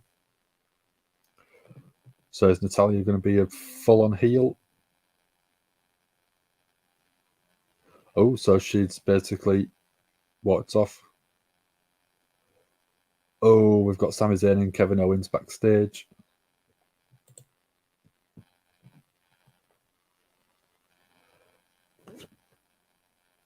Kevin Owens saying he was so close to beating Gunther.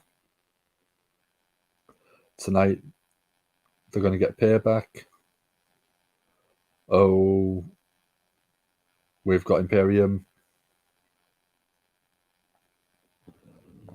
Vinci saying that payback is what happened to Riddle.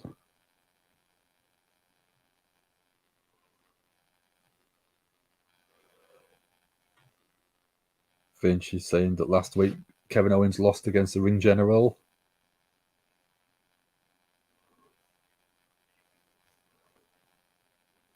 Sami saying it took 3 people to beat Kevin Owens.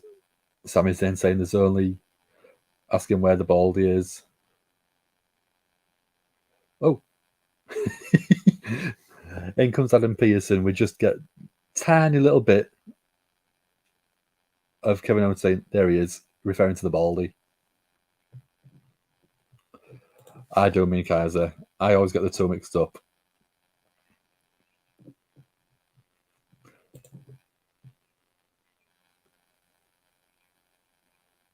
Kaiser is asking them to put the tag titles on the line. Sami Zayn and Kevin Owens. Kevin Owens really fired up, says, yeah, let's put the titles on the line. Best part of the men's Money in the Bank. No former winner or world champion on the main roster. Exactly.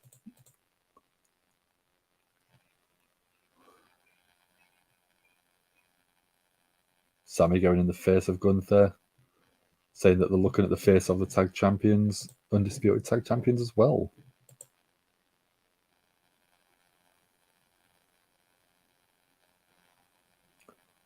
Gunther saying to Pearce, let's make it a title match. Come on, Adam Pearce, you've got to make it title. That was a legit laugh, 100%. I was loving that. I love Kevin Owens because he gets so hyped up, he gets so into it. Everything that WWE have given him over the past few years, he's absolutely nailed, smashed it out the park. The stuff that he did with Ezekiel, I really enjoyed. When he's like, no, it's Elias. Stuff like that was just so entertaining. Absolutely fantastic. Stuff with Sami Zayn when he was part of the Bloodline was amazing. putting him separate to the bloodline. Absolutely fantastic. Venom with a black mist and Thanos with the hammer pins Venom, but Venom kicks out. KO re-signing with WWE was the best decision you could have made. And Sami Zayn, they was both on the verge of walking out. Going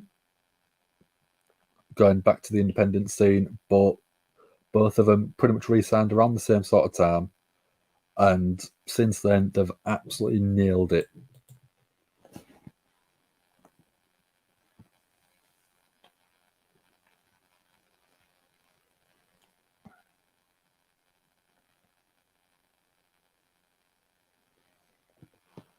So we're going to recap of SmackDown,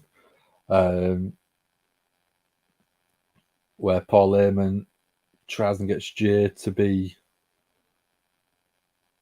part of the bloodline still, and then get a match against Austin Theory for the US title on SmackDown. KO re-signed. The first thing they gave him, Stone Cold in the main event of WrestleMania. I think that was one of the things that Kevin Owens was looking at. And it was basically, I want a big thing at WrestleMania if I'm going to re-sign. Got it. And it was like, I'm going to re-sign if you're going to give me what I want. So he got what he wanted.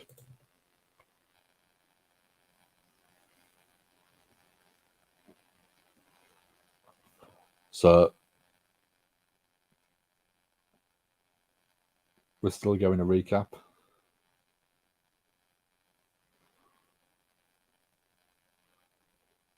of SmackDown, where Jay says that if he's in the bloodline, Paul Heyman's out of the bloodline. A year later, won the tag titles with his best friend in the main event of WrestleMania 39. And what a main event it was. Usos versus Kevin Owens and Sami Zayn. Probably my second favourite match of night one of WrestleMania. So we're going to recap still of the match itself.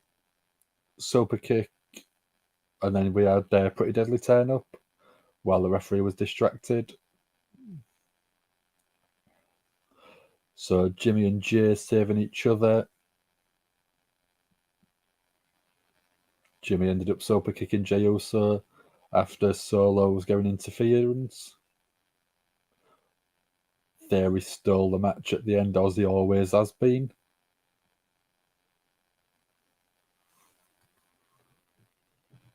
Night one, toss-up of Rhea and Charlotte, or the main event. Yes, 100%.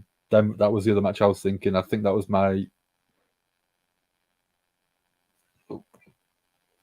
the second sort of match I was looking at. I didn't know which was better.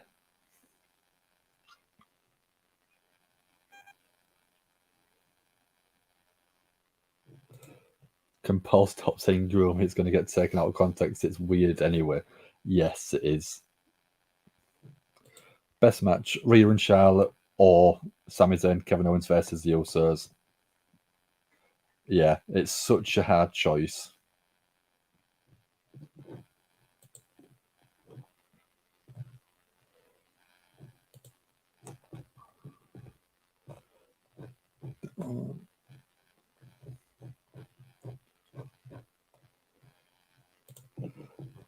So the other match for night one that I thought was absolutely fantastic. I mean, Rhea and Dominic was a great match. I thought that was an unbelievable match. Oh, so we're getting Ricochet coming out for a match.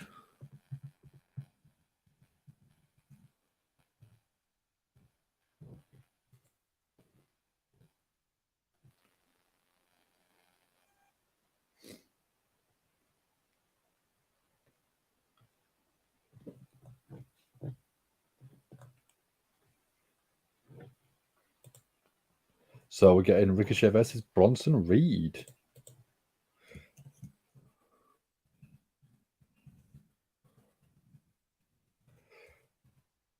we seem to be going a lot more wrestling on Raw lately. So let's get that poll up and going for people.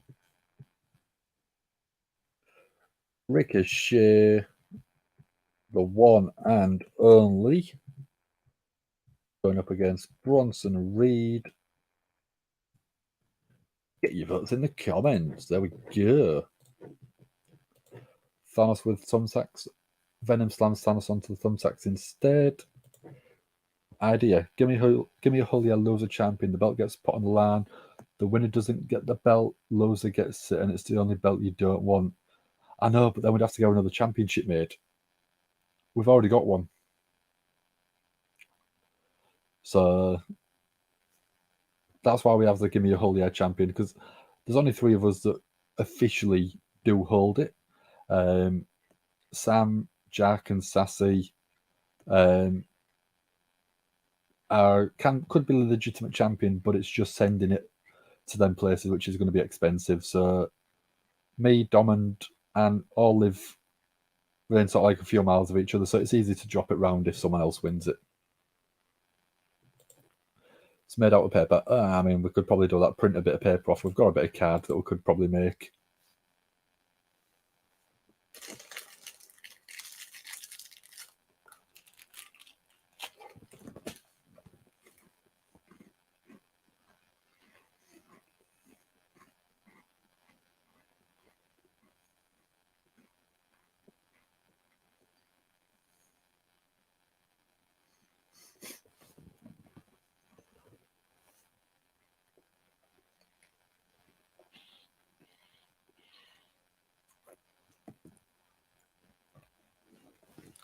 So we're halfway through Monday Night Raw already.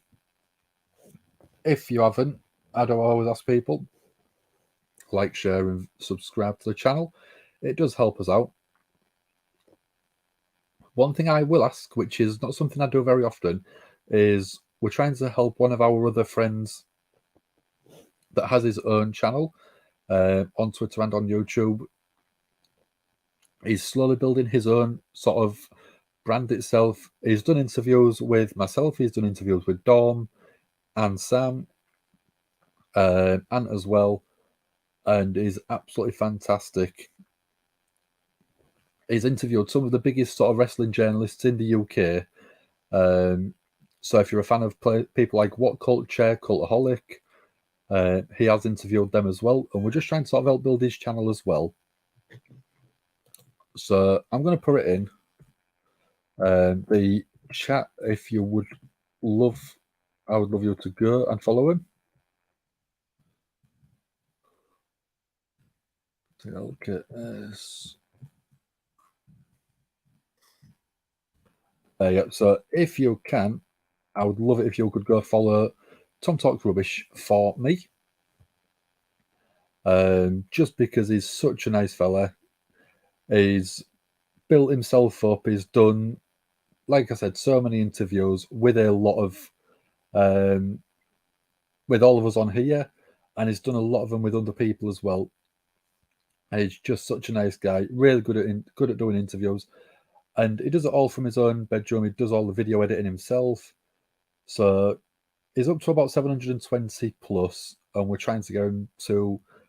I'm aiming to try and help get him to 1,000, but he's only aiming to get to 730 or 750. So little bits always help. Oh, thank you, ZJI. Thank you very much, dude. I appreciate that.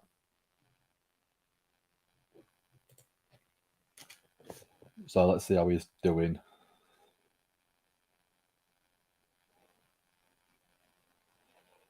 Where is he? That one.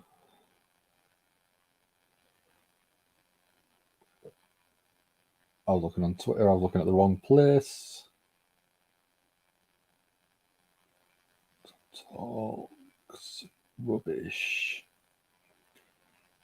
So we've gone to the 730. So thank you very much for that, ZJI. I think you might have been 730. So if you could share that out to your friends, anyone who likes wrestling, and just check him out just to see how good he is, because he's awesome. Nice dude, really good to talk to, really sort of enjoyable. And like I said, he's done some good interviews with Dom on here, all about sort of how he got into wrestling, his history in the companies, and how he sort of built his own brand. He's done it with me, asking how I got into doing this podcast. And it's just such a nice chat, really easy to talk to, and being able to sort of explain my side of the story in terms of how I joined here was such a nice sort of way to let people sort of see that realistically you can come from any sort of position and build your own channel. Bronson versus Ricochet makes sense. He got involved with Ricochet's match last week with Nakamura. Exactly. 7:30. Let's go. Class. Definitely, dude. Thank you very much again.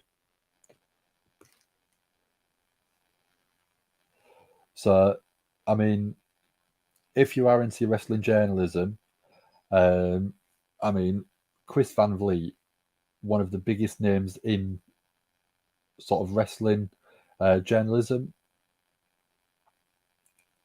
I think he's done Sean Ross Sapp as well, which is another huge name. Let's have a look. So, yeah, he's done sort of, like I said, quite a lot. Sam Smith, who's obviously does our SmackDown shows. Myself.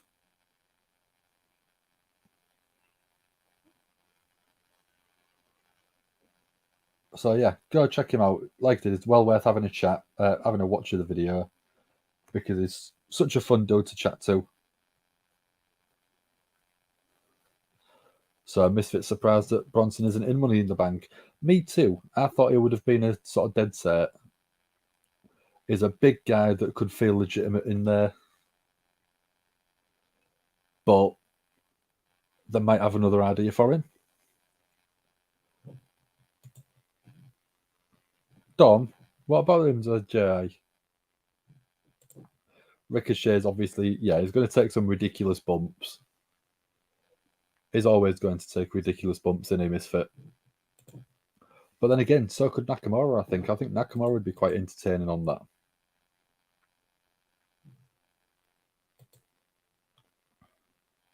Oh, Nakamura's come to the ring as well. What could that be for? I reckon that'll be interesting. Nakamura versus Bronson Reed, I think could be a good match.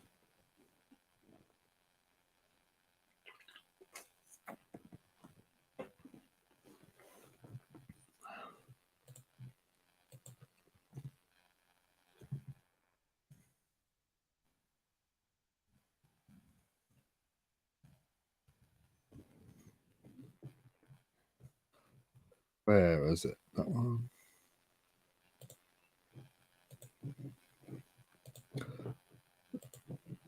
Videos.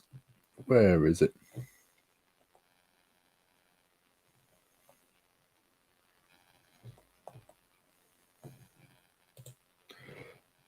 Share. Copy. So if you did want to, Dom, he went to other places, right? Yeah. Just witnessed a murder. Bronson wreck Ricochet. Yeah, that could legitimately happen.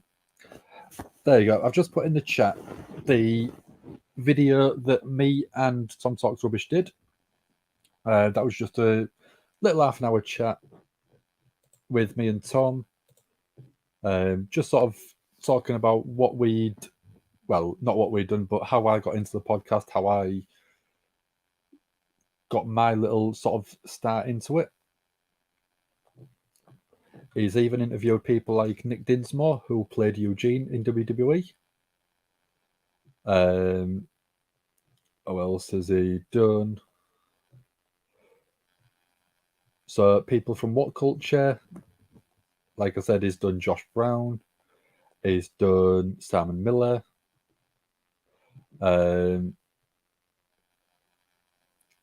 But yeah, it's such a such a nice little channel that just deserves a lot more recognition. I've just got the one of Dom as well. So there's the Dom one. And he's also done Ant from the channel as well. So there's the Ant one.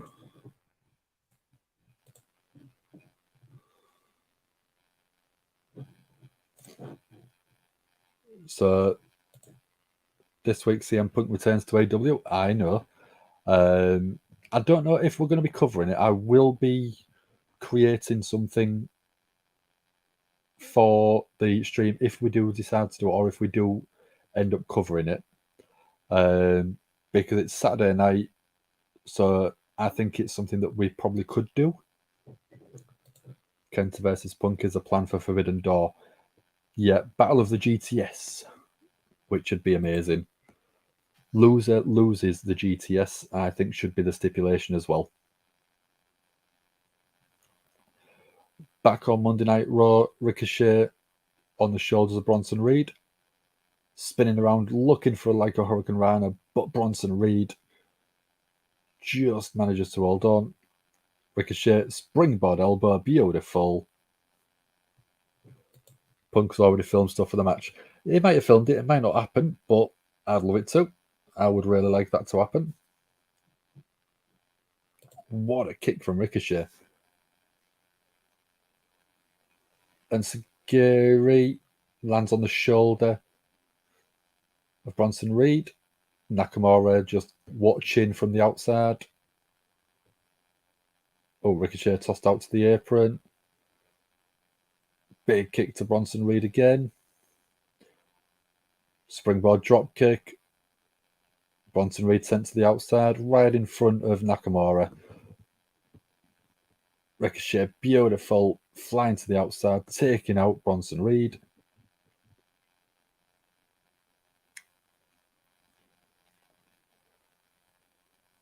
Ricochet just looked over at Nakamura to see what he was doing. Beautiful cross-body springboard from Bronson Reed into a lionsault. Springboard moonsault. One early kick out.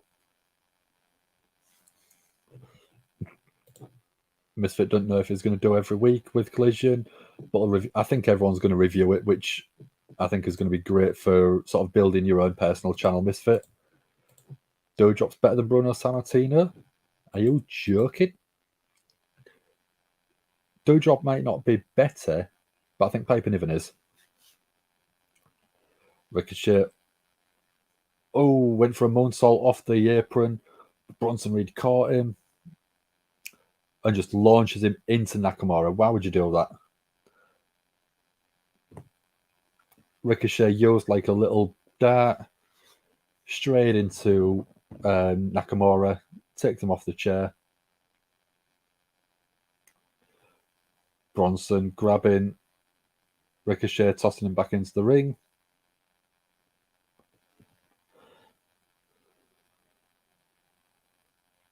Oh, Nakamura attacks Bronson Reed, causes a disqualification. So will Ricochet... Is Ricochet sort of going to be annoyed? He looks annoyed.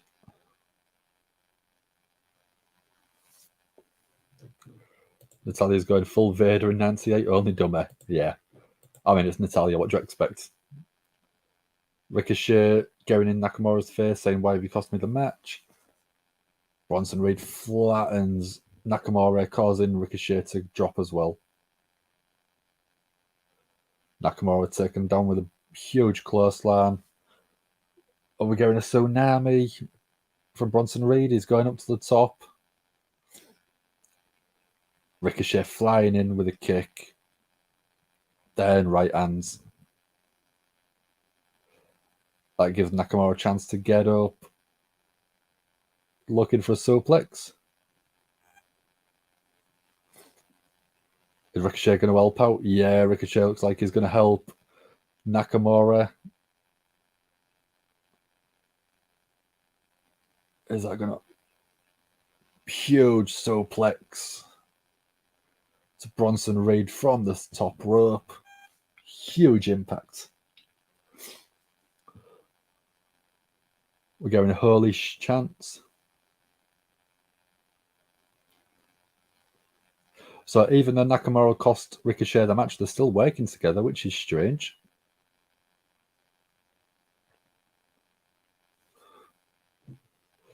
So Hornswoggle is better than Roman Reigns. I think everyone could agree that easy wins for the part-time and known as Hornswoggle.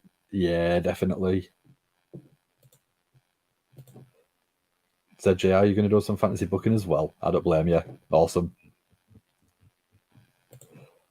Has Nakamura got a new lease of life since coming back from facing Mota? Exactly. It's probably because he's been looked after and booked well, because that is what Triple H does.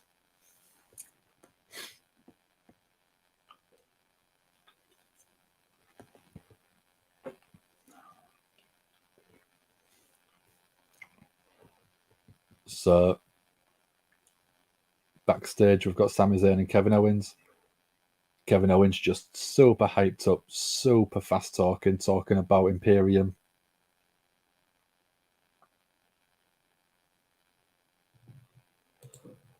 Love how Sami's got the same shirt, but blue.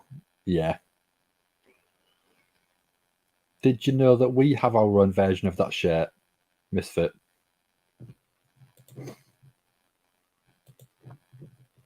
We've got our own sort of version of it. Let me load up.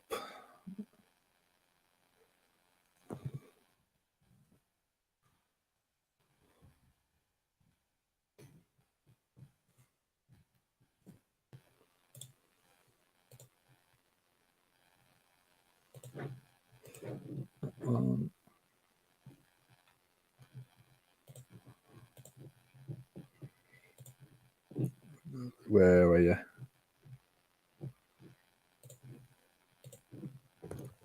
So obviously we go Nakamura to Prince Finn Balor.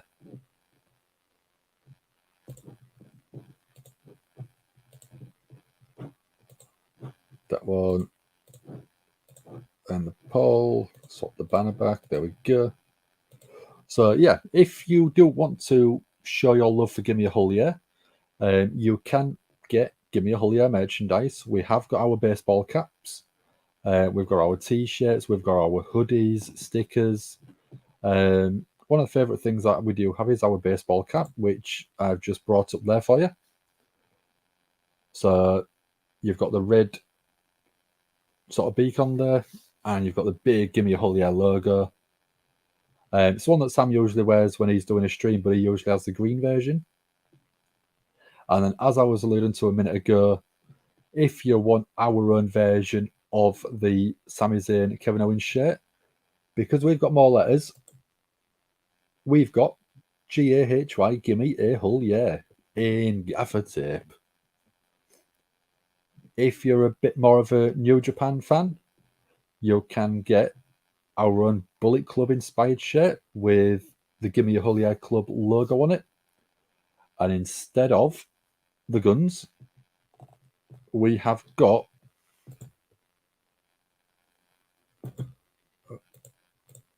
our own handguns. So we're not being violent. We've got handguns. So you can get your own Gimme a Hull Yeah merchandise.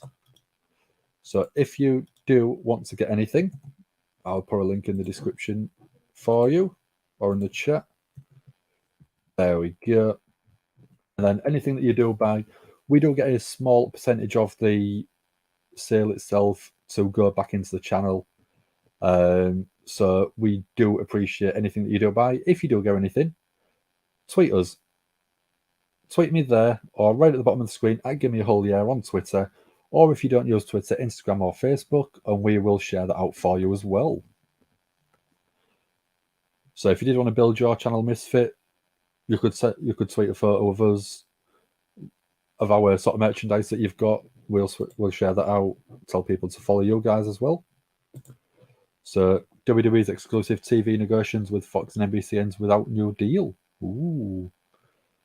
There's rumours of... I think Disney Plus was looking at an option as well. So Royal Rumble number 30 is coming out 3-1. Doudrop is coming out number 30. All of a sudden, I jump the barricade, get a mic, and start to roast Doudrop. Cost of the Royal Rumble. Yeah, I don't think I'd roast her because I quite like Doudrop. If you want to see some of her best matches, you should probably check out Eve Right Girls Are Wrestling. Absolutely amazing little promotion in London. They do some superb matches. They've had people like Kaylee Ray in there. They've had Tony Storm, Piper Niven. So Venom wins with a gunshot. Alien Medical Bye. See you all on Wednesday. Not a problem, Catriona. See you on Wednesday. Adam Pearce has made it official then.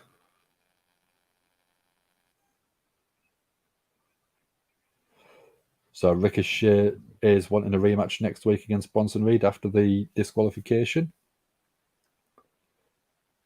Bronson's already booked in a match next week against Nakamura.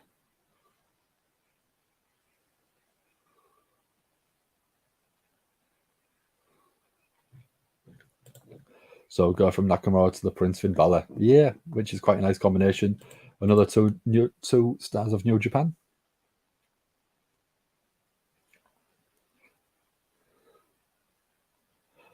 Nakamura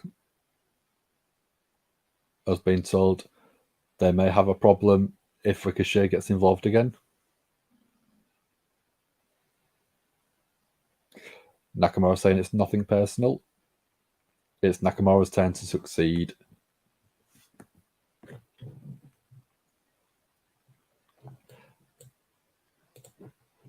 Misfit called it Nakamura versus Reed next week. Yeah, I think that'll be a good match, but Ricochet will get involved.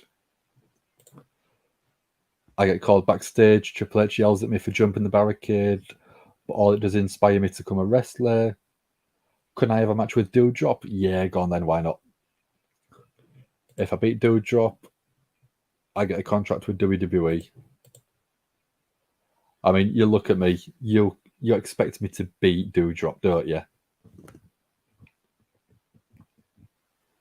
So we're getting Finn Balor coming out now.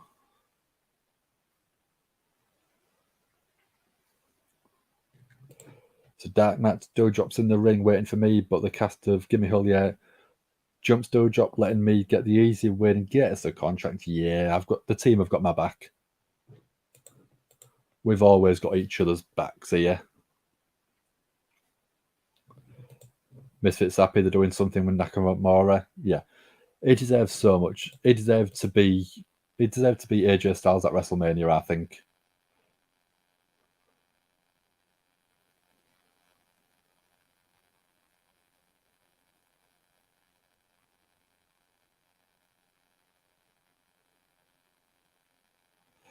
So what's Balor coming out to the ring for, do we think?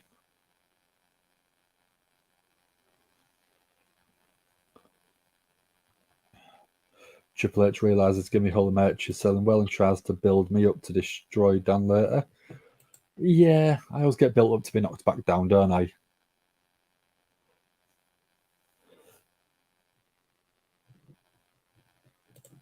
Nakamura feels like a tweener, nor a heel or a face, just a badass. 100%.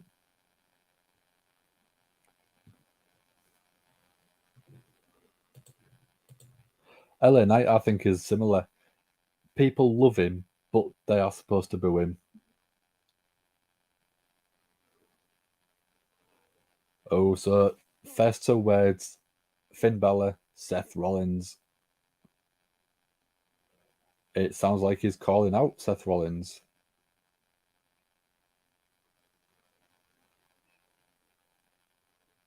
So no sing-alongs, no jokes. Balor's telling Rollins to get out of here now.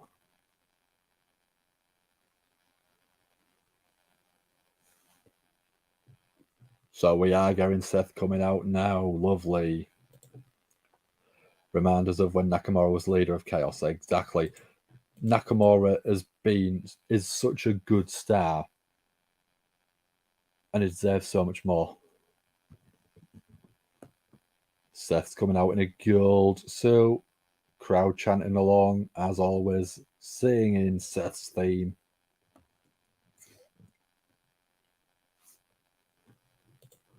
I qualify for Money in the Bank. I have Sam launch an episode of my GM.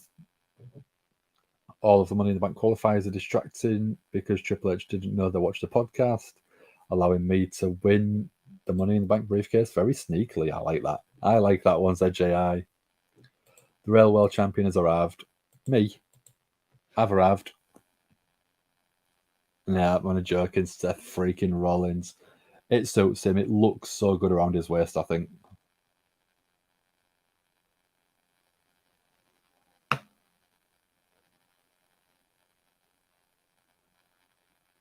I think the jacket's a bit too small for him, though, because it's right up here.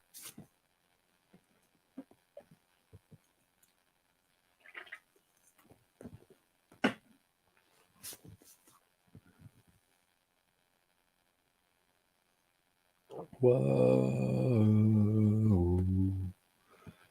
Whoa.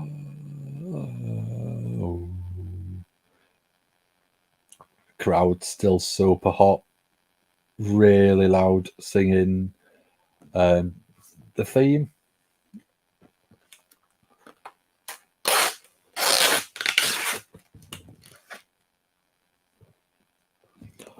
Balor's asking the crowd, are you done? Crowd singing even louder.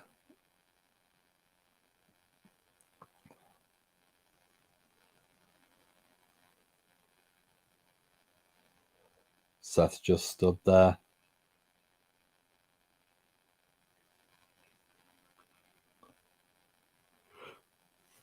Balor's saying he's waited 7 years to say this, so you better shut up to the crowd. And they're carrying on. They're singing louder.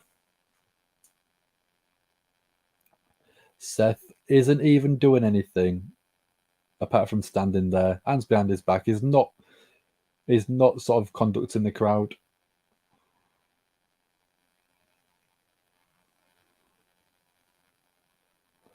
So Balor is talking about 7 years ago, was a first round draft pick, beat Roman Reigns on his first night on Monday Night Raw. And 3 weeks later, he beat Seth to become the Universal Champion. Balor's saying the crowd can sing all night because they're still going, but he's got a lot to say. You know Seth is an actual champion when he wants to do NXT matches for the title. Exactly. He will defend it anywhere, anytime. SummerSlam's triple threat, Roman, Jimmy, and Cody. Roman wins, breaks his old body. Paramedics come out. Is that when I take the title off him using my Money in the Bank briefcase? Can't wait to see the London crowd take up the Seth chant. Exactly. We are very loud. Seth just has a bit of a grin on his face. Balor sort of seems to react to it, saying it's serious, take the grin off your face. Crowd's still going. The crowd hasn't quietened down yet. Dom hacks a Titantron, puts pre-recorded video of an unboxing distraction, the paramedics. Roman gets no help, and British Anthem starts to play. Dan goes down to the ring. Seth just asks if the crowd are having fun. May defend the title in the backyard of his house. Exactly. So the crowd quietened down when Seth started talking, and then Balor sort of gets on the mic, and the crowd start back up again.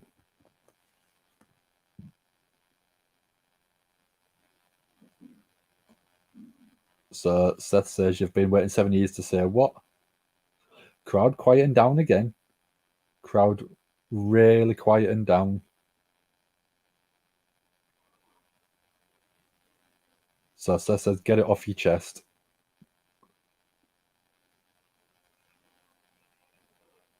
So Balor's saying that the highest moment of his career has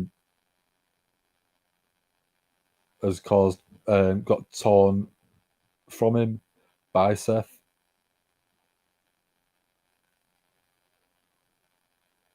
Reels off the sort of injuries that he got from the dislocation. Balor's saying it's a business and it's a tough business.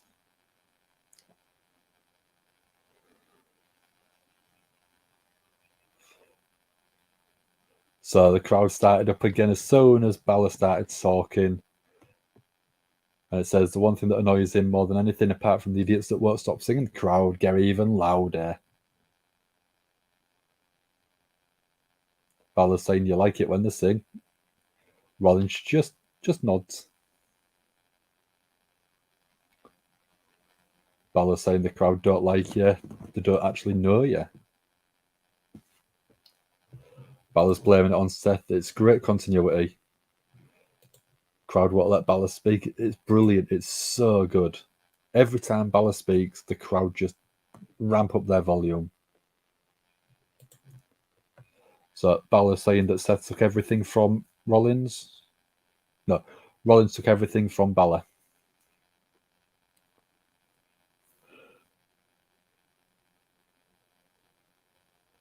So Balor's saying that Seth took everything from him for over a year. So it's Balor's turn. Balor wants to take it all back from Seth. So Balor says he's going to take Seth's momentum, the title, and a year of his career. So he's going to take it all at Money in the Bank. So we are getting it. Seth versus Balor, Money in the Bank. I want a stipulation. I want a last man standing match. I think that'd be a brilliant match for these two. So I come down to the ring with a briefcase, Cash is in, wins the Gimme Hole, yeah. Cash jumps the barricade, celebrates with me. A year later, the faction is the most dominant with the whole cast part of WWE. I love it, ZJI. Book it. Ring trips up, Papa H, and just say, this is what we want. I'll take it all day long. I don't mind being a smarmy heel that doesn't really have matches. So Balor's saying that Kansas is so kind because they were singing along.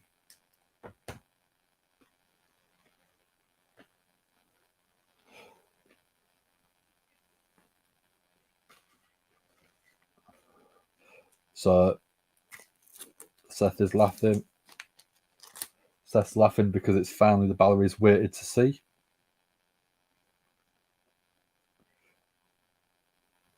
So, inaugural Universal Champion, Brooklyn, Balor, and Seth Rollins.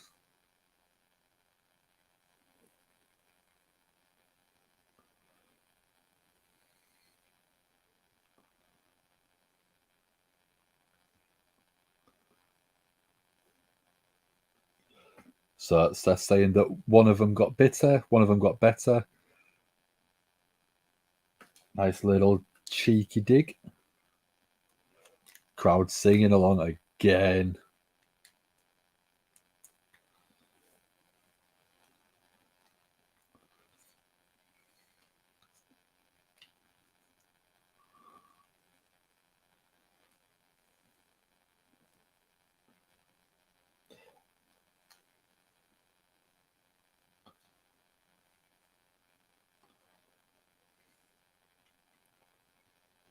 So Seth is talking about he makes moments, he makes stuff that people won't forget.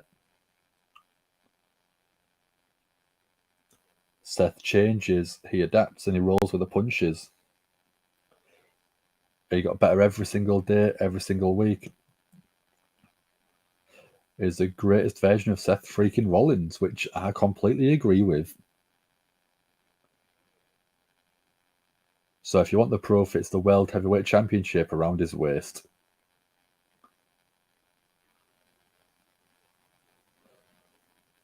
So if you want to crack at it, Balor, you're on. Nice. I love it.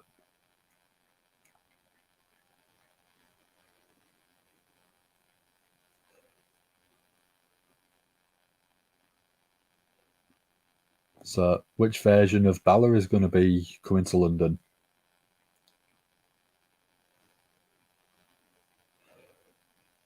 So, the bitter shell of a champion. He doesn't stand a chance, says Seth.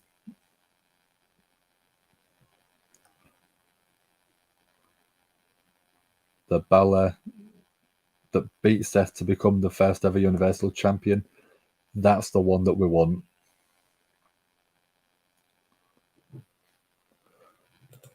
Vince would forget everything that happened at SummerSlam. Exactly. Balor is blaming it on Seth. Great continuity again. UK is going spoiled. Yeah, the light took after us. I mean, Clash at the Castle last year was great.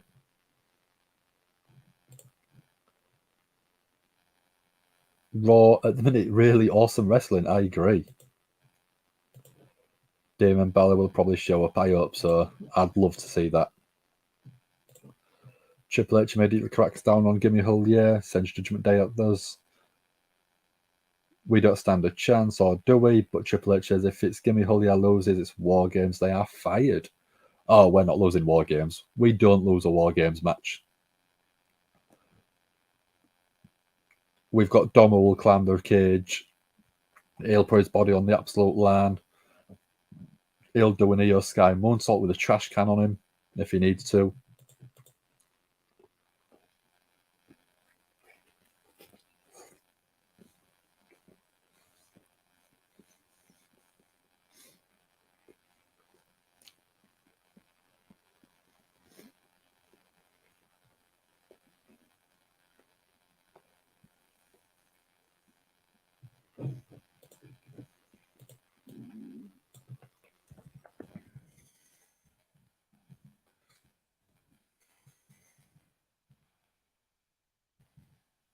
So we're going Raquel Rodriguez in a match coming up next. So I'm not sure who it'll be up against.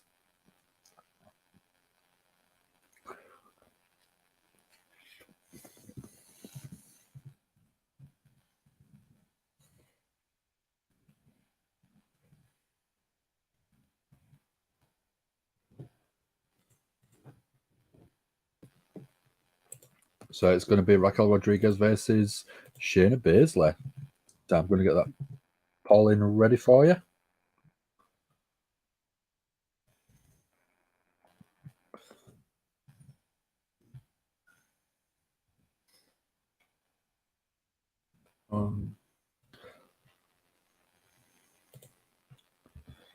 This. There you go. Get your predictions in.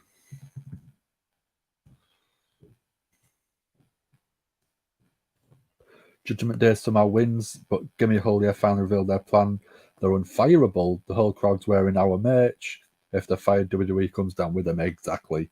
We've always got a snad little back pocket trick to keep us employed. See people saying the singing is the new what chant. It's not even close. It's so much better.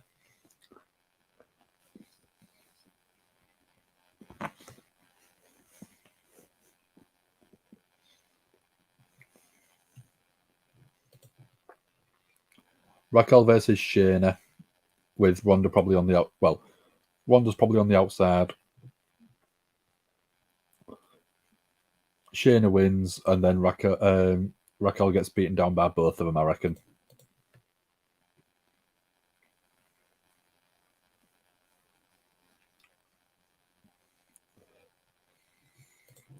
They're not singing Seth's theme when there's other things going on. Just when Seth, yeah, that's how behind Seth they are. They keep it, the respectful.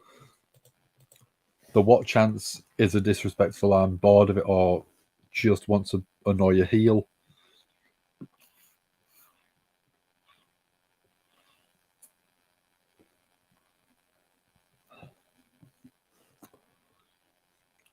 So we're over 2 hours into it. Seth is over. People just have to accept it. I agree. I mean, Seth is over as Rover. Is so good. Triple H reveals his plans.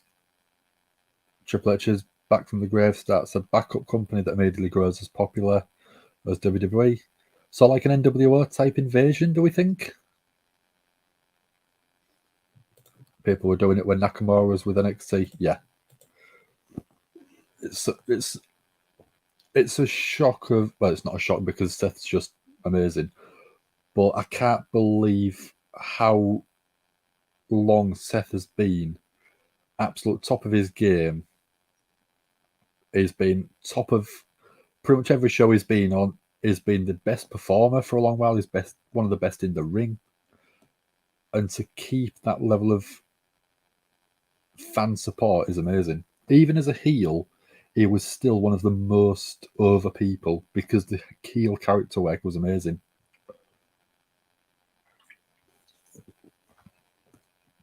It's been such a nice transition for him to be from a heel into the face. It's been very organic. So we've had it confirmed. Seth Freakin Rollins versus Finn Balor at Money in the Bank. That's only like 3 weeks away.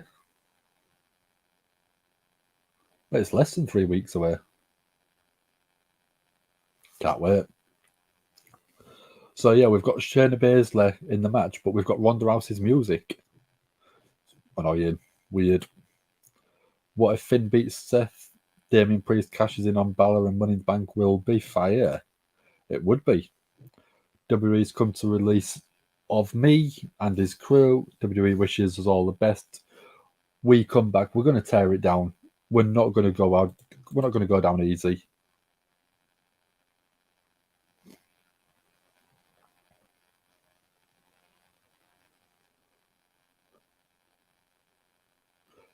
So SmackDown last Friday, we had the NXT Women's Tag Champions accept a challenge from Shayna and Ronda for their tag titles. So it's a unification match. Alba Fire and Isla Dawn. Such a good team.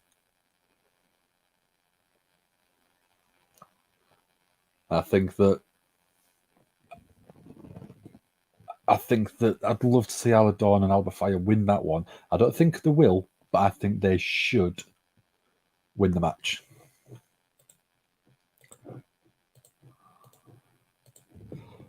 So, breaking news, I'm all elite, baby.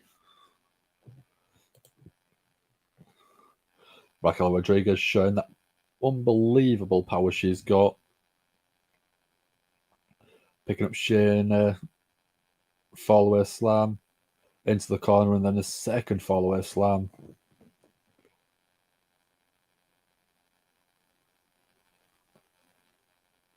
Raquel Rodriguez is a physical specimen.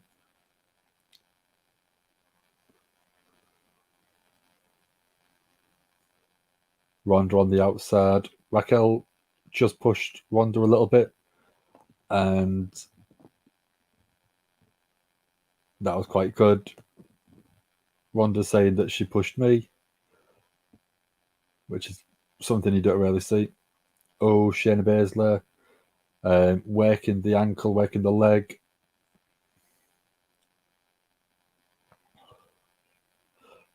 Huge stomp onto the ankle.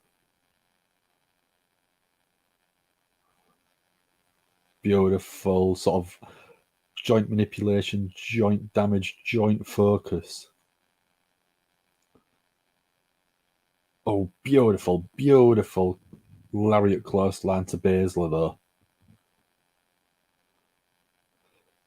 Shayna went for a kick, caught by Raquel, kick to the hamstring of Shayna Baszler, and another one takes Shayna straight down.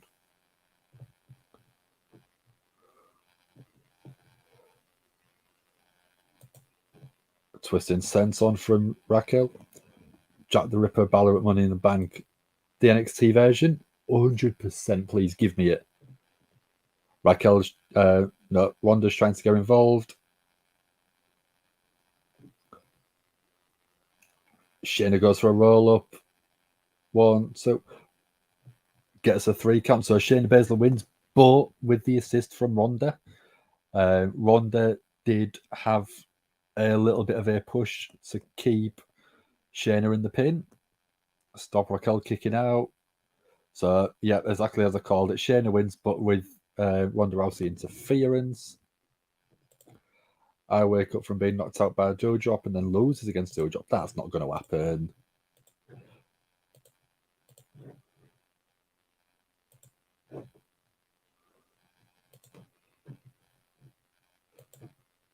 Shayna Blazer as Eric Bischoff got older.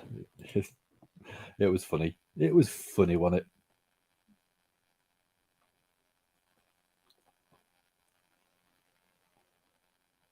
So we're basically getting a little bit of a recap of the Iron Sheik's career. Obviously passed away last week, which was an absolute shame. How long before Raquel versus Charlotte happens? No storyline yet. No. I think that could probably be like a WrestleMania match next year, or they could get to that point. Pretty sure next week it's your 1 year anniversary of watching us. Well, we will appreciate that. I'll be here next week. I will give you a shout out if it is. And one thing I would like to ask, again, I don't normally sort of do these sort of things on the channel, but could everyone put a little heart in the chat for Sassy? She's not doing very well, and we just want to send her a bit of love. So if we can get a load of hearts in the chat, I'll take a photo and send it to her so she knows we're thinking about her.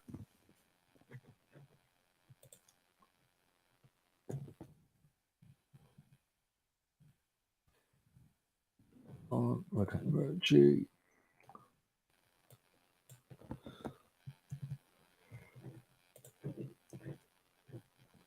GI, thank you very much, GI.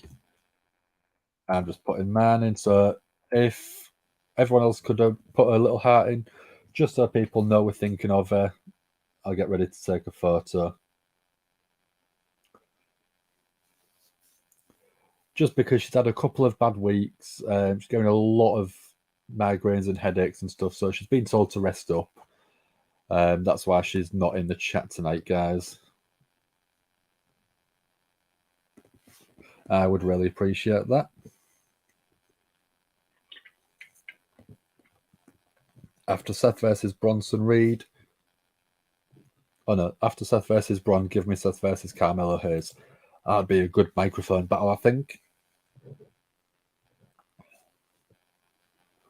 So we're still getting the Iron Sheik from his Hall of Fame induction ceremony. Seth versus Ilya Dragunov. Yes, I think that'd be a great match.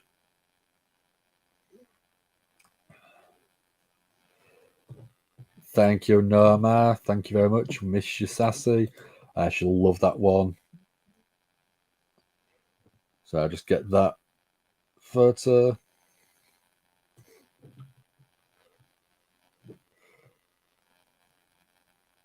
There we go. So it says she was active 3 hours ago. I've just sent a photo of the chat and I've just put everyone misses you. So thank you very much for that, guys. If you have got her on Twitter or Facebook, just send a sort of quick little love out in the chat or put it on a wall. In honor of Iron Sheik, F the Hulk Hogan. Yeah, don't worry. I'm not going to kick off about language on that one because I understand it.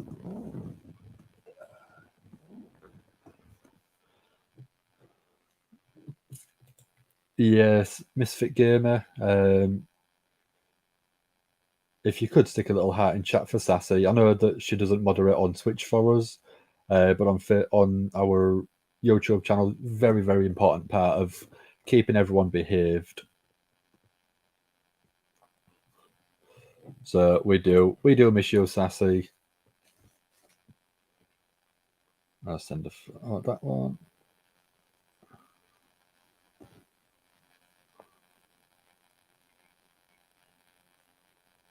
There we go. Just sent that one as well. So Misfit rewatched the clip of Iron Sheik losing his S over a fake Randy Savage on Alan Stern is great. Iron Sheik was amazing. Iron Sheik was amazing. He was a proper old school wrestler, I think. Loved the business, loved his job, and loved the sort of interaction with the fans and the crowd. And then, yeah, rest in peace, Iron Sheik.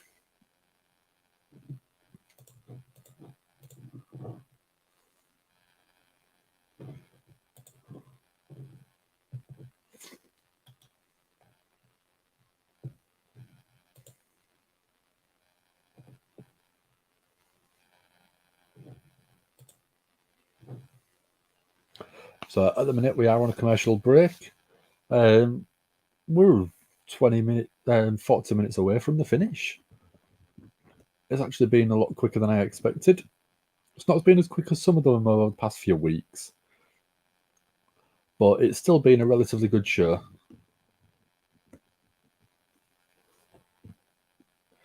Let's have a look.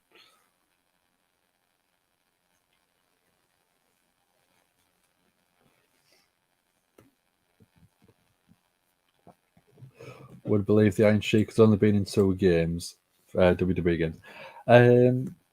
I kind of. He's never been in the WWE as a main performer for years anyway, since sort of the video games became quite big. But I'm surprised he's only been in 2 overall. I reckon they could have been in Legends pack or as DLC. Here Comes the Pain. That was PlayStation 2, I think. SmackDown, Here Comes the Pain. And then Legends of WrestleMania, again, obviously makes sense to be in that one. But it deserves to be in a lot more, I think. Permanent DLC in 2K23. Oh, we've got Alpha Academy coming into the ring. So we're going Chad Gable in a match by the sounds of it.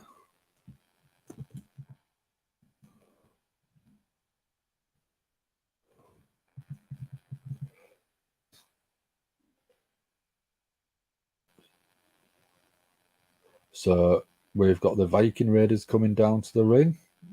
We've got Valhalla as well. After she chased Maxine Dupree a couple of weeks ago. Eric and Ivar.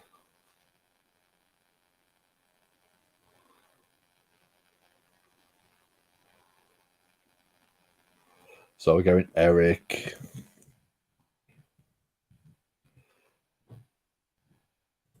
Gable versus Eric. So let's get that poll going.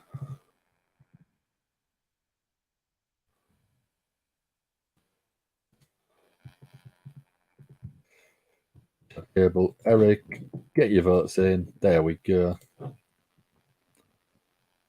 Wasn't even in 2K14. They did 30 Years of Mania. He might not have signed it off at the time. So people not to get overexcited about what they're planning with Chad Gable. Why? He's amazing. He's great. I reckon he's going to be pushed a little bit more soon.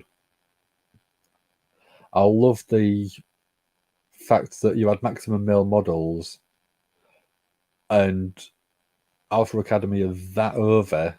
Well, Otis is especially that over that Maxine Dupree has been migrated across to Alpha Academy instead of Maximum Male Models. It's great. I love it. So Eric versus Chad Gable. Eric just screaming at Chad Gable. So we're obviously going to get shush. We're going to get a shout versus shush chat. No, we're not. I thought we was. Gable with a beautiful hip toss straight into an armbar.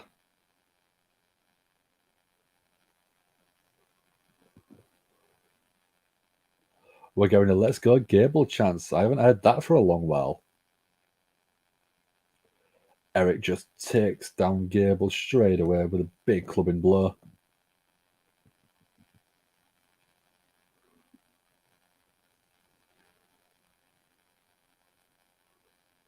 So Gable stuck on the top rope.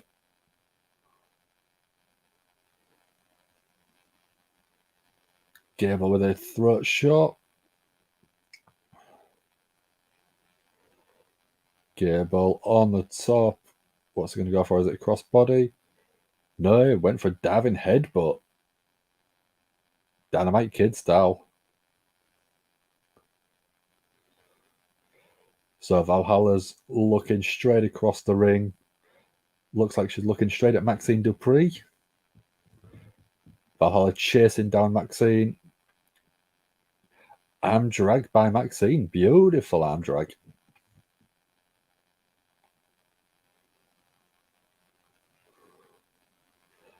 Maxine Dupree shouting, I did that. Beautiful. Chad Gable's working. Great teacher. 1, 2. Sunset flip roll up.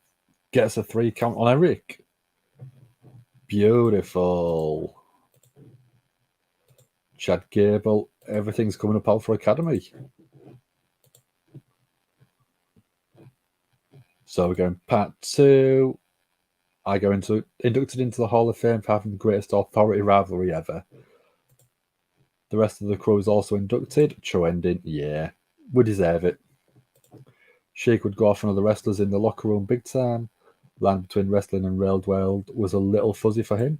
Same as New Jack. New Jack didn't believe in kayfabe. He just basically lived his own character.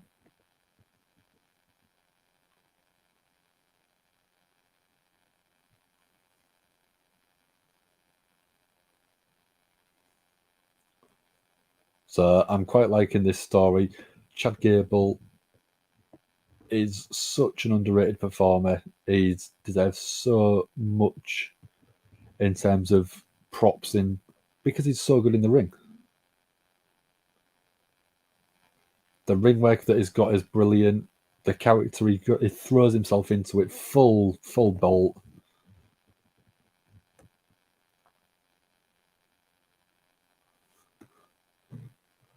Iron Sheik was a huge Cody Rhodes fan. Again, business, game respects game in the business. Iron Sheik was a big fan of kayfabe, so is Cody. Keeping that storyline going is always what they're after.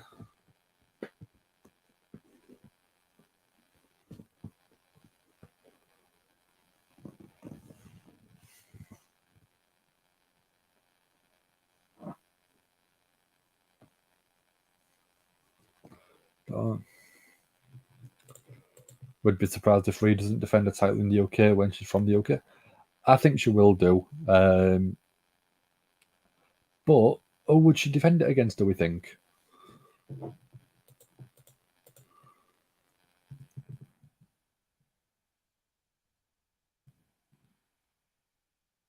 Oh, so we've got Balor and JD McDonough backstage together talking.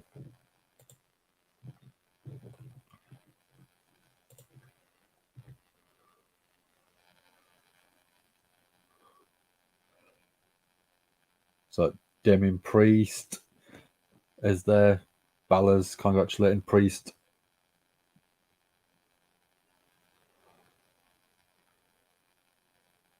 Priest congratulates Damian Priest.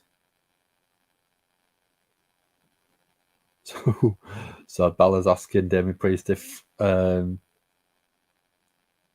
Priest had cash in on him.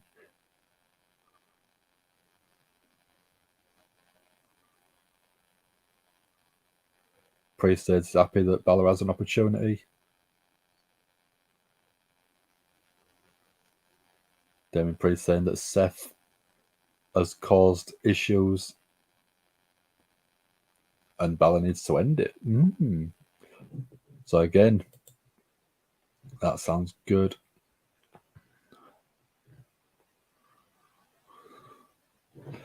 So I would quite like to see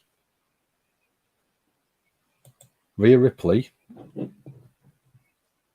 go up against Indy Hartwell. Tegan Nox is a good shout. Nikki Cross is a good shout, but Tegan Nox is probably the only other person I probably would want to see. I would like to see Liv Morgan, but obviously injury at the minute.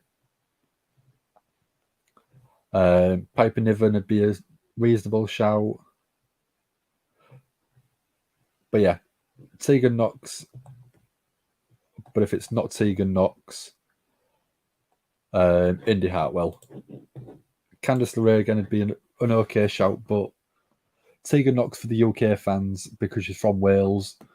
So it would be UK versus UK in that match. Or Piper Niven, UK versus UK. No, it wouldn't be UK versus UK. It'd be Australia versus UK, sorry. On board with Balor winning the title, Priest crashing in on Balor. Yeah, that'd be amazing. Aaron Dom are the perfect couple. He provides the heat. She pours gasoline on it. Yes, exactly. Candice LeRae. Yeah. Tegan Nox the Piper heels. They are. I'll get it in for you. Don't worry, Yasin.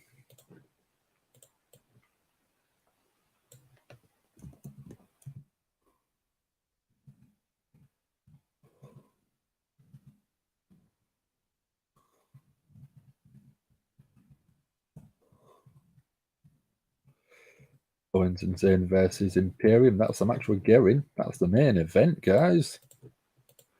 Let's get that poll off and rolling.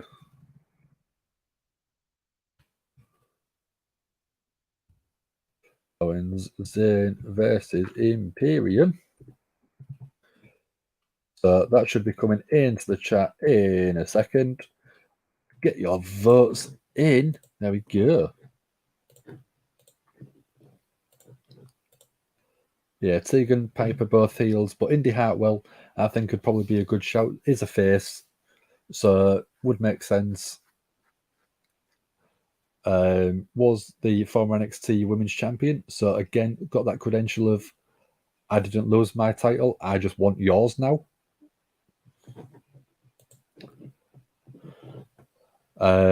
We've got Emma, but hasn't been seen in a while. Chelsea Green. Becky Lynch obviously is in the Money in the Bank.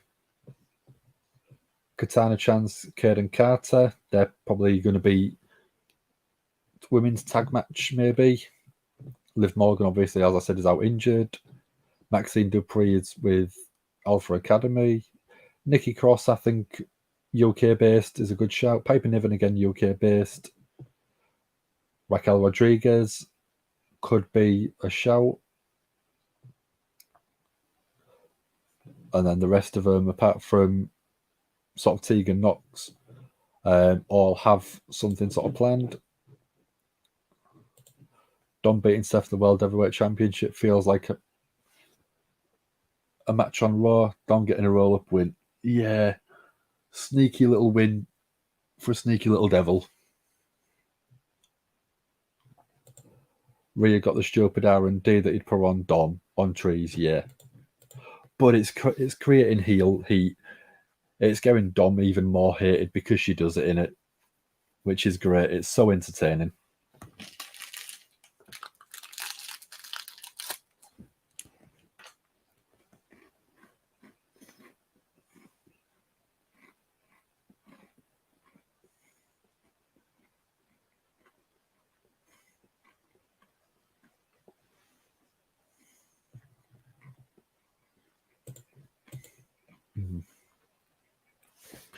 I would hope so, Nama.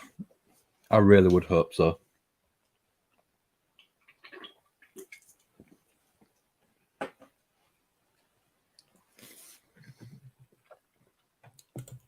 I think Piper Niven's absolutely fantastic. She deserves so much more.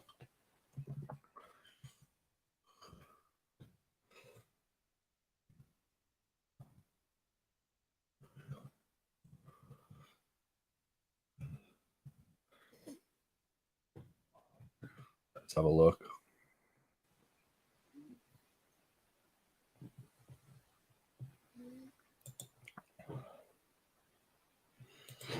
So if you want an absolute banger of a match, you could actually see Piper Niven versus Kaylee Ray, or Piper Niven versus Alba Fire, as she's known now. In Eve Riot Girls Are Wrestling. I've put a link in the chat for you guys, so you can watch that after we finish. Kaylee Ray versus Viper Piper Niven, as she was known at the time. But check that out. It's ridiculous.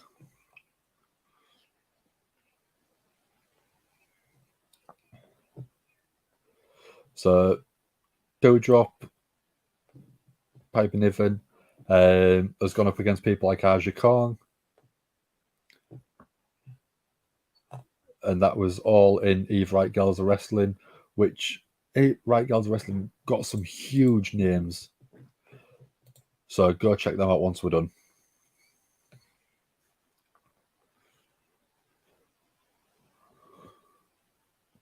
So Seth's backstage talking to Kathy Kelly. Seth is saying that Balor has been having a chat, and Seth and Damian Priest is maybe dumping on Balor as well.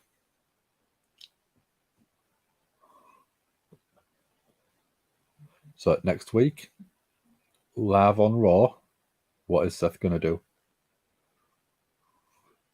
Open challenge on Monday Night Raw next week. Ooh.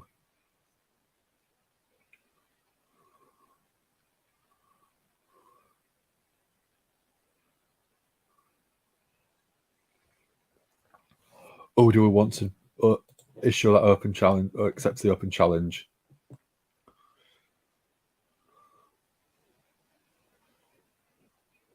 Oh, do we want Dom? Do we want Drew?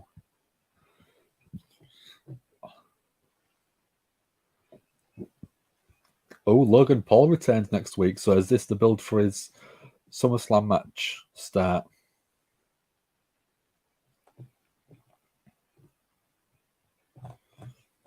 Next week, we've got Nakamura versus Bronson Reed as well.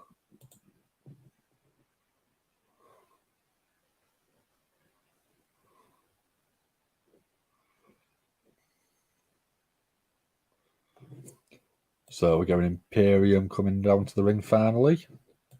Rollins asked Balor if he's going to be normal Balor or will he be bringing his demon to Money in the Bank? Yes.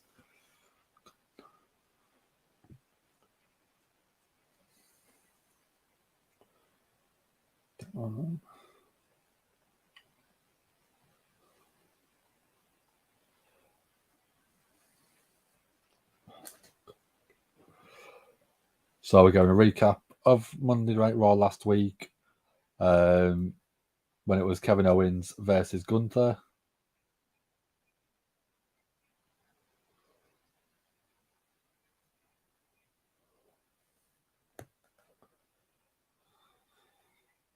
It's totally going to be Demon Balor. I hope so, Misfit, and I hope it's the Jack the Ripper style version.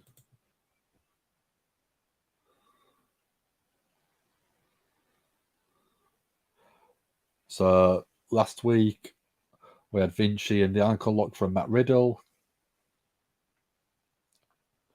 So that's why he's not here tonight. Gunther versus KO was a hell of a match last week. I agree. It was so good. It was my match of the night. Absolute barn burner. Dom would be great versus Rollins, but answering open challenge not really his thing. He'd rather hand behind Rhea. I know, but could he have Rhea slap Rollins, then cause a beatdown, and then have the open challenge?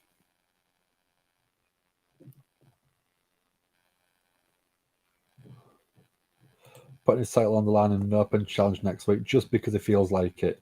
Already a better champion than Reigns. Yeah. He's had more title defenses. Well, by this point, he'll have more title defenses in 3 weeks than Roman Reigns will have had in 3 months. Which shows that he is a true workhorse. KO and Sami Zayn, big cheers.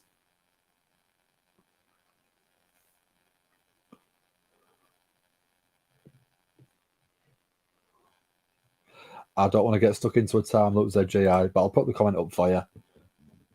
It'll break my brain trying to think about that.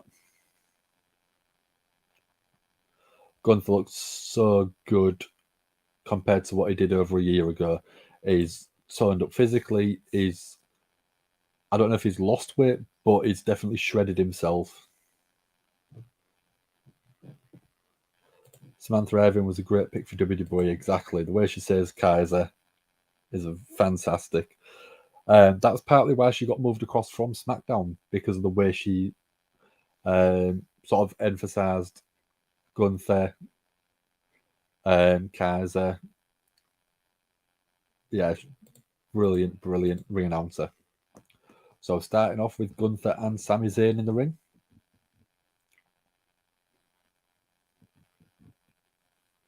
So Gunther using his power, getting Sami in the corner. Kaiser versus Rollins would work. That'd be a good pairing. Sami Zayn trying to chop Walter Gunther. If you're going up in a chop battle against Gunther, you are going to lose.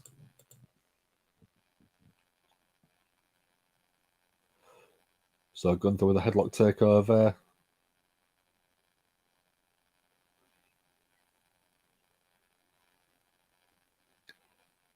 Big forearm from Gunther.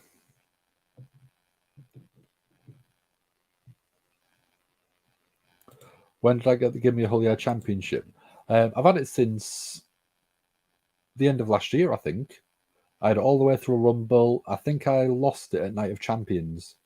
But Ant has been at a festival this weekend. So until he's back home, I can't give it to him.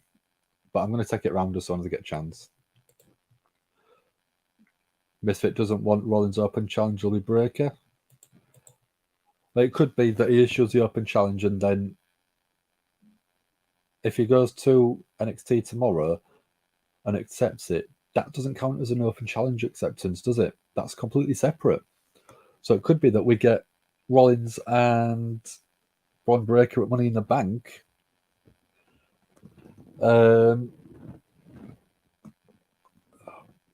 Rollins versus Braun Money in the Bank. And then someone else could have accepted it on Raw next week. I think that would be the better way to do it. Oh, so you're saying you don't think it'll be him, sorry. I can't remember exactly which pay-per-view I got it. I think I got it after an AEW show. Could it have been Revolution? Something like that. I've had it quite a while. Rollins facing Balor at Money Back. Oh, yeah, sorry. It's 3:45 in the morning. I'm starting to get tired. So Rollins versus Balor at Money in the Bank. So yeah, you could do a Braun Breaker on Raw next week. People might not have seen Braun issue the Open Challenge, so it could be go down, come to Monday Night Raw, and it accepts the Open Challenge. Rollins versus Eric or Ivar from the Viking Raiders would be quite nice. Exactly. I think they'd put on a physical match with him. Hear you out. Rollins Open Challenge accepted by Gargano. Give me it. Give me that match. But I would want a build for that and put that on at a pay-per-view premium live event, because them two would steal the show. Absolutely steal the show from start to finish. You could put them first, second, third, fourth, main event. That is an absolute main event level match that would steal the show on any card.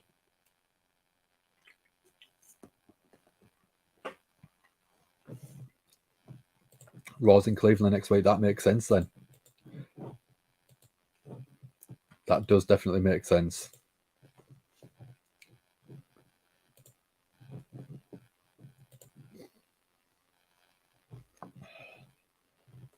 Yeah. Johnny Gargano from Cleveland, Ohio. So it makes absolute perfect sense for it to be Gargano. I'm going to let you call it out now.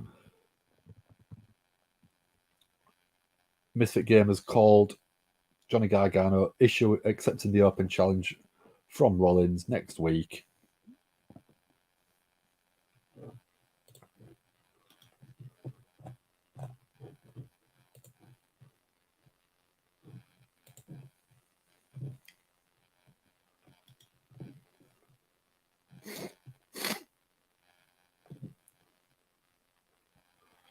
So coming back,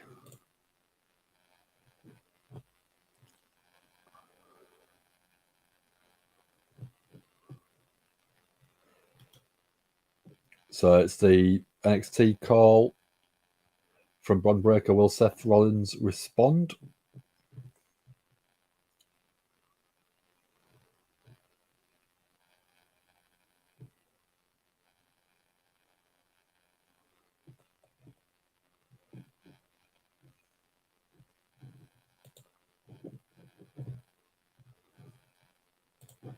So that one, I've had an 83-day reign, 2 months, 22 days.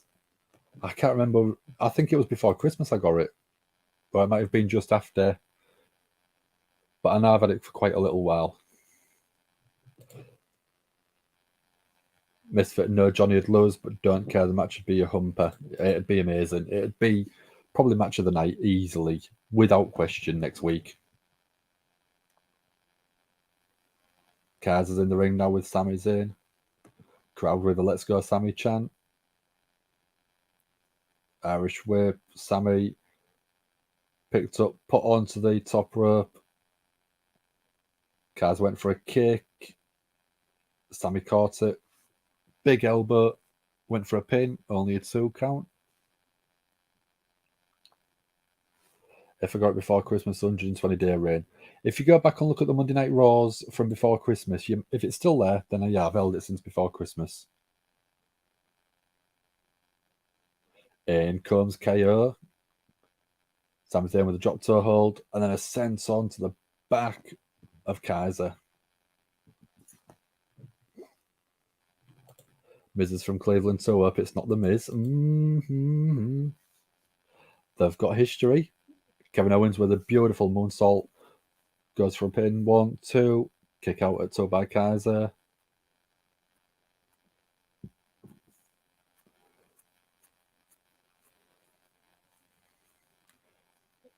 Right hand back and forth from KO and Kaiser. KO gets the upper hand. Beautiful forearms. Whip reversal by KO. Big right hands from Kaiser. KO with a big clothesline, turns Kaiser inside out. Then a senton. 1, 2, kick out.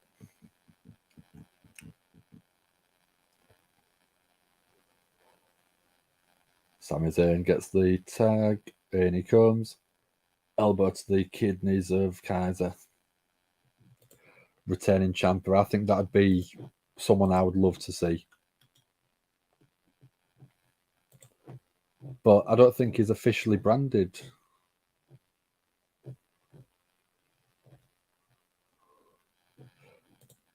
At the minute, yeah, I think he's classed as a free agent because of his injury.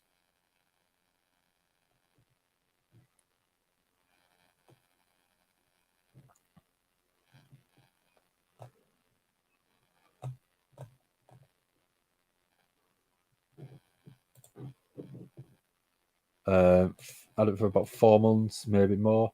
Yeah, maybe. Can't remember exactly. New Year's for life. How are you doing? Thanks for joining. Ciampa's going back to Raw with Gargano. Yeah, I think they're going to be redoing the way, but without Austin Theory. That's what I want to see because we've had Indy Hartwell show up. So it makes sense. Main event has some kind of outside interference. Can't see how that would be here. I don't think they need to. I think they could have the tag champions win clean by pinning Kaiser. How's it going today? It's going good. I'm very tired. It's almost 4 o'clock in the morning, but I'm happy I'm here with you guys. Add more breaks or long match or extra ends to the show. Oh, Sami Zayn was on the apron. Kaiser with a big drop kick. And then Imperium. Gunther with a huge, like a back body drop to the ring apron. Beautiful. Hi, there's a GI. Hi, there, Norma said New Year's. Sami Zayn, Kevin Owens versus DIY at SummerSlam. Yes. Give me all day long. Give me a good 15-minute match, 20-minute match, that would just blow the roof off the place if they was allowed to work. New Year's for Life. Hello. Takumi Abari says New Japan would send talent for AW All In if they get an offer. I'm not surprised. They want to get onto the sort of American wrestling scene, and being able to send New Japan stars across would give them a great platform for that.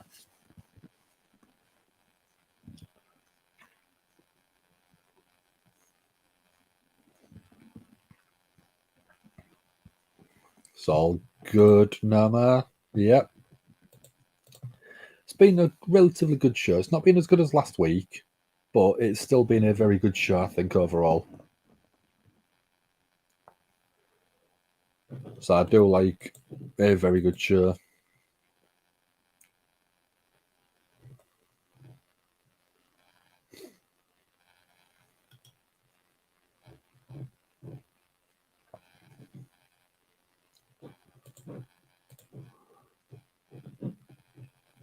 So yeah, how have you been enjoying Monday Night Raw so far, Nama?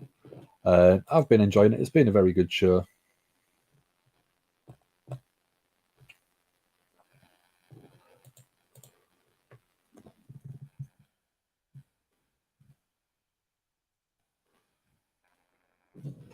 I forgot to do my normal segment that I normally do, so let's get into it now. So, dates is it 13? So, birthdays that we've had yesterday was Mark Henry. Or for you guys in the US, June the 12th, it is still Mark Henry. Jerry Lynn, who had absolute bangers with RVD in ECW. Today in the UK, the 13th, you have Virgil and Headbanger Thrasher. No Mosh. But then tomorrow, or Wednesday the 14th, you've got Peter Avalon, who's just sort of recently left AEW. It's Bailey's birthday on the 15th. Sandman's birthday on the 16th. Jungle Boy on the 16th. And then Saturday night, the first night of AEW Collision, you have got Minoru Suzuki.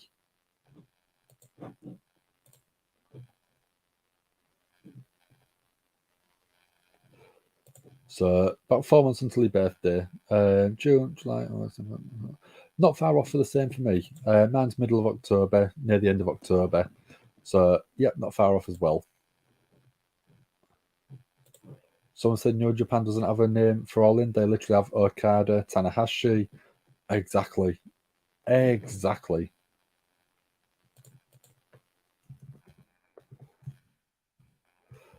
Let's have a look at their roster overall as well.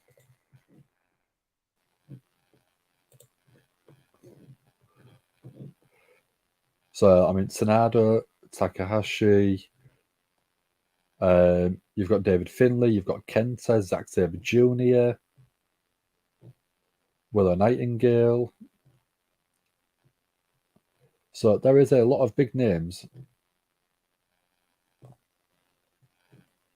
that probably people don't realise. Clark Connors was a big name at the minute. Really good performer.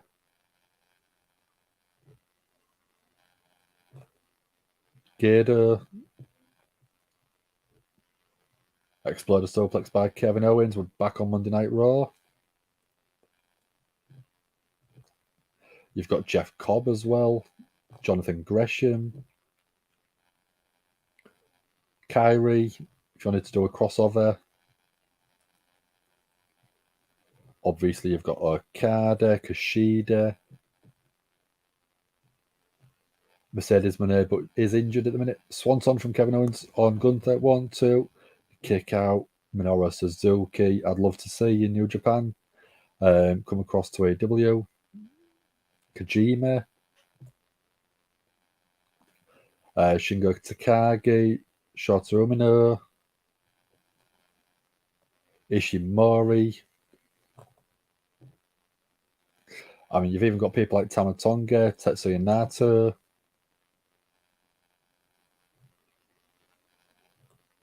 Tomohiro Ishii, Will Ospreay. There's so many that could come across.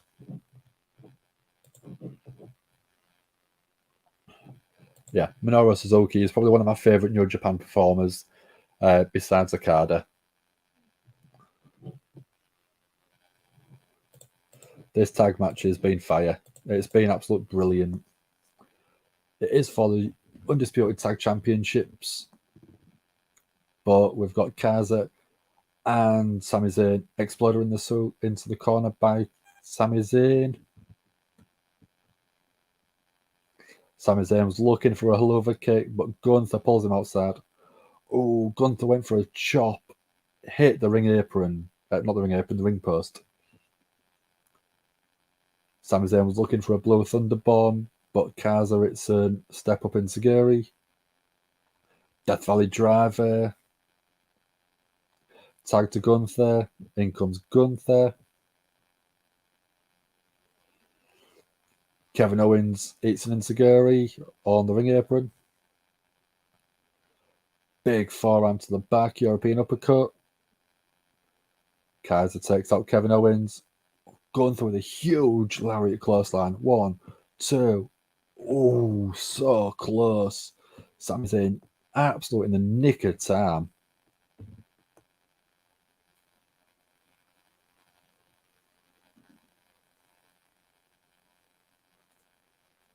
Sami Zayn eats a chop, then a big clothesline again. 1, 2. Kick out at 2 by Sami again. It's not staying down.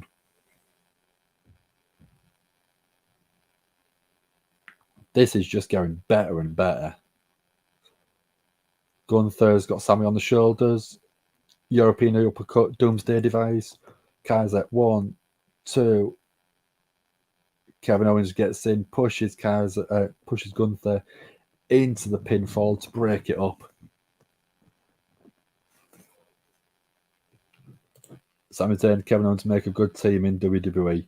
100%. 100%. They're so good together. I just can't wait for Sami Zayn to get turned on by Kevin Owens. On the outside, Kevin Owens and Gunther going blow for blow. KO just bounced off the ring post. O's coming down. Oh, we've got Riddle coming down. Riddle's coming down to the ring. Everyone's trying to keep Riddle back. Gunther gives him a big boot.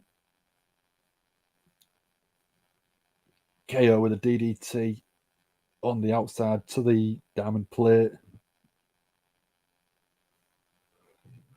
Maxine Dupree was dressed a bit like Lola Bunny. Yeah.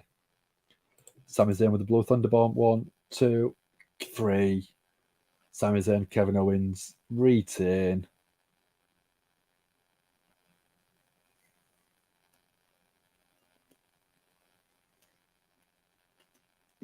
Yeah, we said Kaiser was there to eat the pinfall.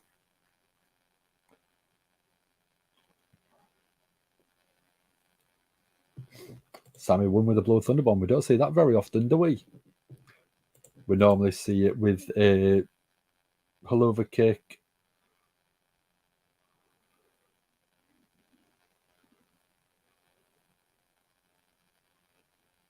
So, yeah. Why is that not the finish at all? It's such a cool finisher. Was a great sell by Sami Zayn on the clothesline. Exactly.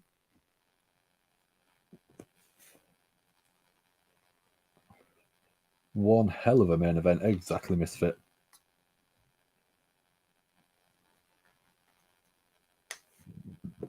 So that is Monday Night Raw over with.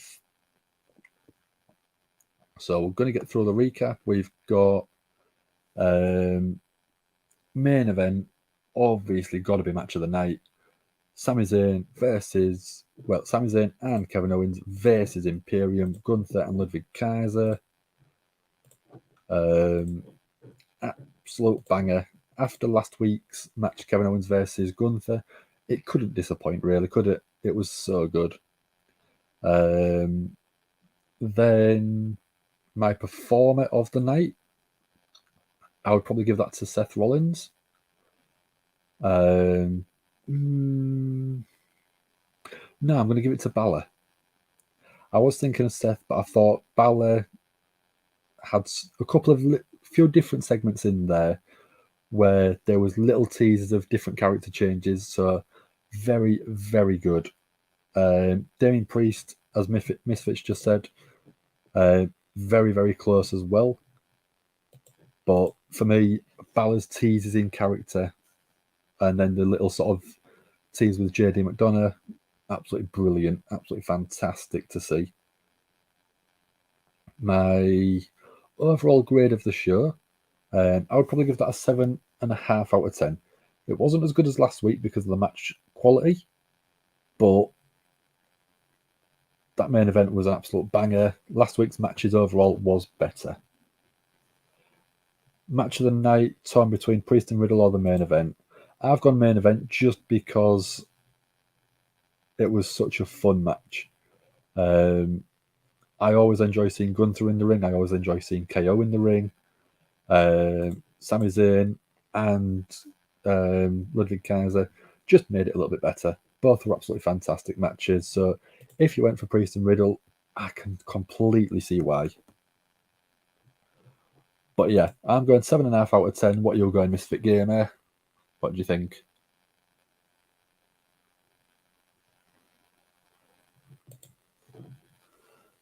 So 7 out of 10 as well. Yeah, I think that's about right. I don't think it's better than that, but I don't think it's anywhere near as bad as some of the Raws we've watched together. But last week's show was a little bit better, so that's why last week got an 8 out of 10. This week's only going a 7. I think we're pretty much done, aren't we? It's been a great show. It's been great spending it with you guys. If you haven't already, we would like you to follow the channel. Tip the notification bell to let you know when we're going live again, which will probably be Wednesday night for Dynamite. Actually, 8 out of 10 for those 2 matches. Yeah, the match quality itself was probably an 8 or 9 out of 10. But the rest of the show, some bits just wasn't as good as last week. So my overall is still going to be a 7 out of 10. But I can see what you mean. But yeah, it's been an absolute pleasure spending my Tuesday morning with you guys. The sun is actually coming up already across here in the UK. So it is getting light. So I think it's time for me to sleep. Like I was just saying, if you haven't already, go like and share the video. Subscribe to the channel because it does really help us out. Tick the notification bell to let you know when we are going live again. And we shall see you soon. So we're going to go 5, 4, 3, 2, and 1. Oh yeah. This is the hardcore legend, Mick Foley. Well, hello and welcome to Give Me a Oh Yeah. I hope everyone there, right there in Yorkshire, is having a nice day. Bang, bang. Have a nice day. Yeah.